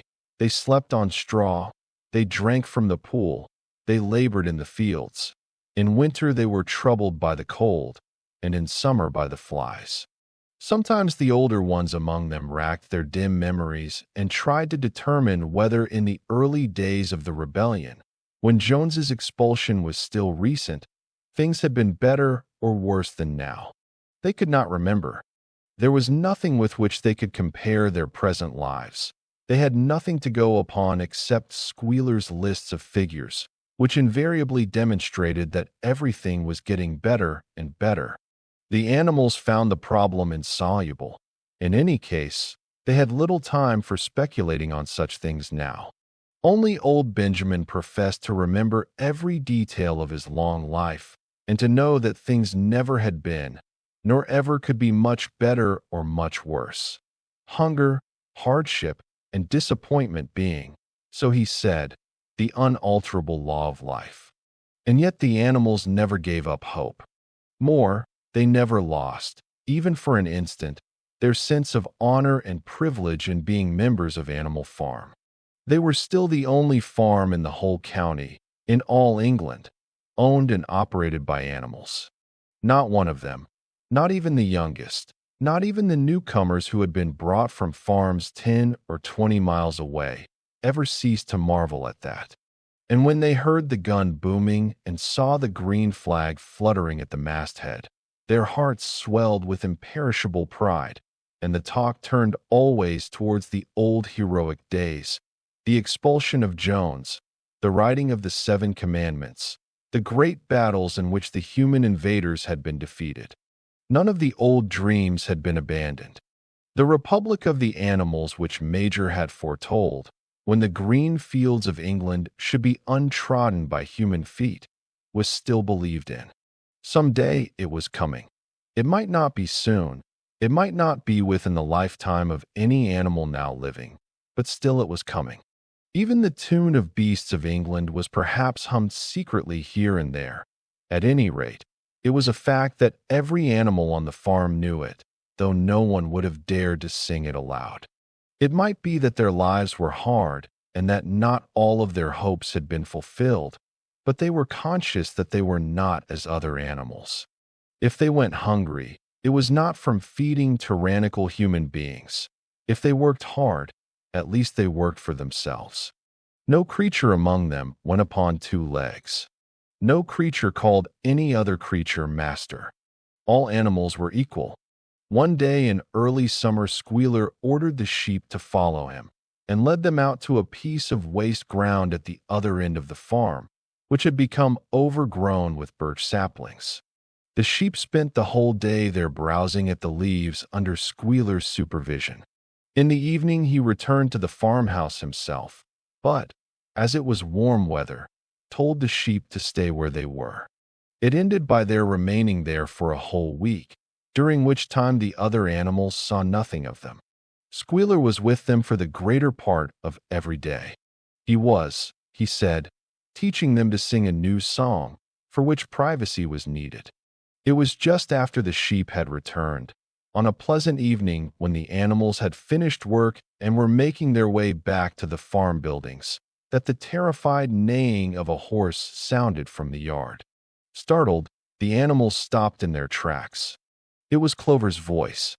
She neighed again, and all the animals broke into a gallop and rushed into the yard. Then they saw what Clover had seen. It was a pig walking on his hind legs. Yes, it was Squealer. A little awkwardly, as though not quite used to supporting his considerable bulk in that position. But with perfect balance, he was strolling across the yard. And a moment later, out from the door of the farmhouse came a long file of pigs, all walking on their hind legs. Some did it better than others. One or two were even a trifle unsteady and looked as though they would have liked the support of a stick, but every one of them made his way right round the yard successfully. And finally there was a tremendous baying of dogs and a shrill crowing from the black cockerel, and out came Napoleon himself, majestically upright, casting haughty glances from side to side, and with his dogs gambolling round him. He carried a whip in his trotter. There was a deadly silence. Amazed, terrified, huddling together, the animals watched the long line of pigs march slowly round the yard. It was as though the world had turned upside down. Then there came a moment when the first shock had worn off and when, in spite of everything, in spite of their terror of the dogs, and of the habit, developed through long years, of never complaining, never criticizing, no matter what happened, they might have uttered some word of protest. But just at that moment, as though at a signal, all the sheep burst out into a tremendous bleating of 4 legs good, 2 legs better. 4 legs good, 2 legs better. 4 legs good, 2 legs better. It went on for 5 minutes without stopping, and by the time the sheep had quieted down, the chance to utter any protest had passed, for the pigs had marched back into the farmhouse. Benjamin felt a nose nuzzling at his shoulder. He looked round. It was Clover. Her old eyes looked dimmer than ever. Without saying anything, she tugged gently at his mane and led him round to the end of the big barn, where the 7 commandments were written. For a minute or two, they stood gazing at the tattered wall with its white lettering. "My sight is failing," she said finally. "Even when I was young, I could not have read what was written there. But it appears to me that that wall looks different. Are the 7 commandments the same as they used to be, Benjamin?" For once Benjamin consented to break his rule, and he read out to her what was written on the wall. There was nothing there now except a single commandment. It ran, "All animals are equal, but some animals are more equal than others." After that, it did not seem strange when next day the pigs who were supervising the work of the farm all carried whips in their trotters. It did not seem strange to learn that the pigs had bought themselves a wireless set, were arranging to install a telephone, and had taken out subscriptions to John Bull, Titbits, and the Daily Mirror. It did not seem strange when Napoleon was seen strolling in the farmhouse garden with a pipe in his mouth. No, not even when the pigs took Mr. Jones's clothes out of the wardrobes and put them on, Napoleon himself appearing in a black coat, ratcatcher breeches, and leather leggings, while his favorite sow appeared in the watered silk dress which Mrs. Jones had been used to wear on Sundays. A week later, in the afternoon, a number of dog carts drove up to the farm. A deputation of neighboring farmers had been invited to make a tour of inspection. They were shown all over the farm and expressed great admiration for everything they saw, especially the windmill. The animals were weeding the turnip field. They worked diligently, hardly raising their faces from the ground, and not knowing whether to be more frightened of the pigs or of the human visitors. That evening loud laughter and bursts of singing came from the farmhouse. And suddenly, at the sound of the mingled voices, the animals were stricken with curiosity. What could be happening in there, now that for the first time animals and human beings were meeting on terms of equality? With one accord they began to creep as quietly as possible into the farmhouse garden.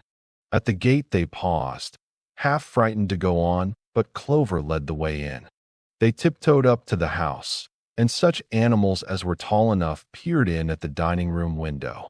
There, round the long table, sat half a dozen farmers and half a dozen of the more eminent pigs, Napoleon himself occupying the seat of honor at the head of the table. The pigs appeared completely at ease in their chairs. The company had been enjoying a game of cards, but had broken off for the moment, evidently in order to drink a toast. A large jug was circulating, and the mugs were being refilled with beer. No one noticed the wondering faces of the animals that gazed in at the window. Mr. Pilkington, of Foxwood, had stood up, his mug in his hand. In a moment, he said, he would ask the present company to drink a toast.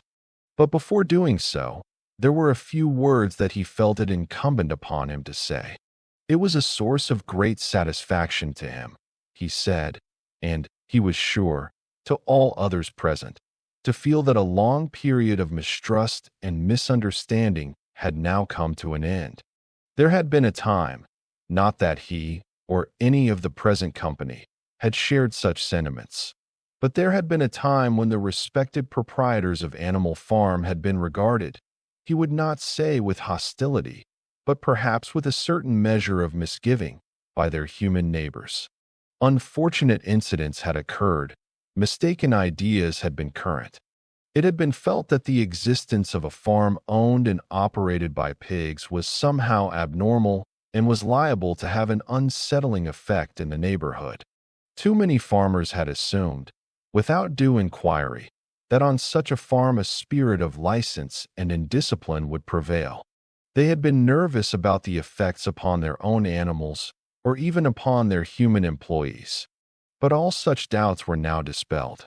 Today he and his friends had visited Animal Farm and inspected every inch of it with their own eyes. And what did they find?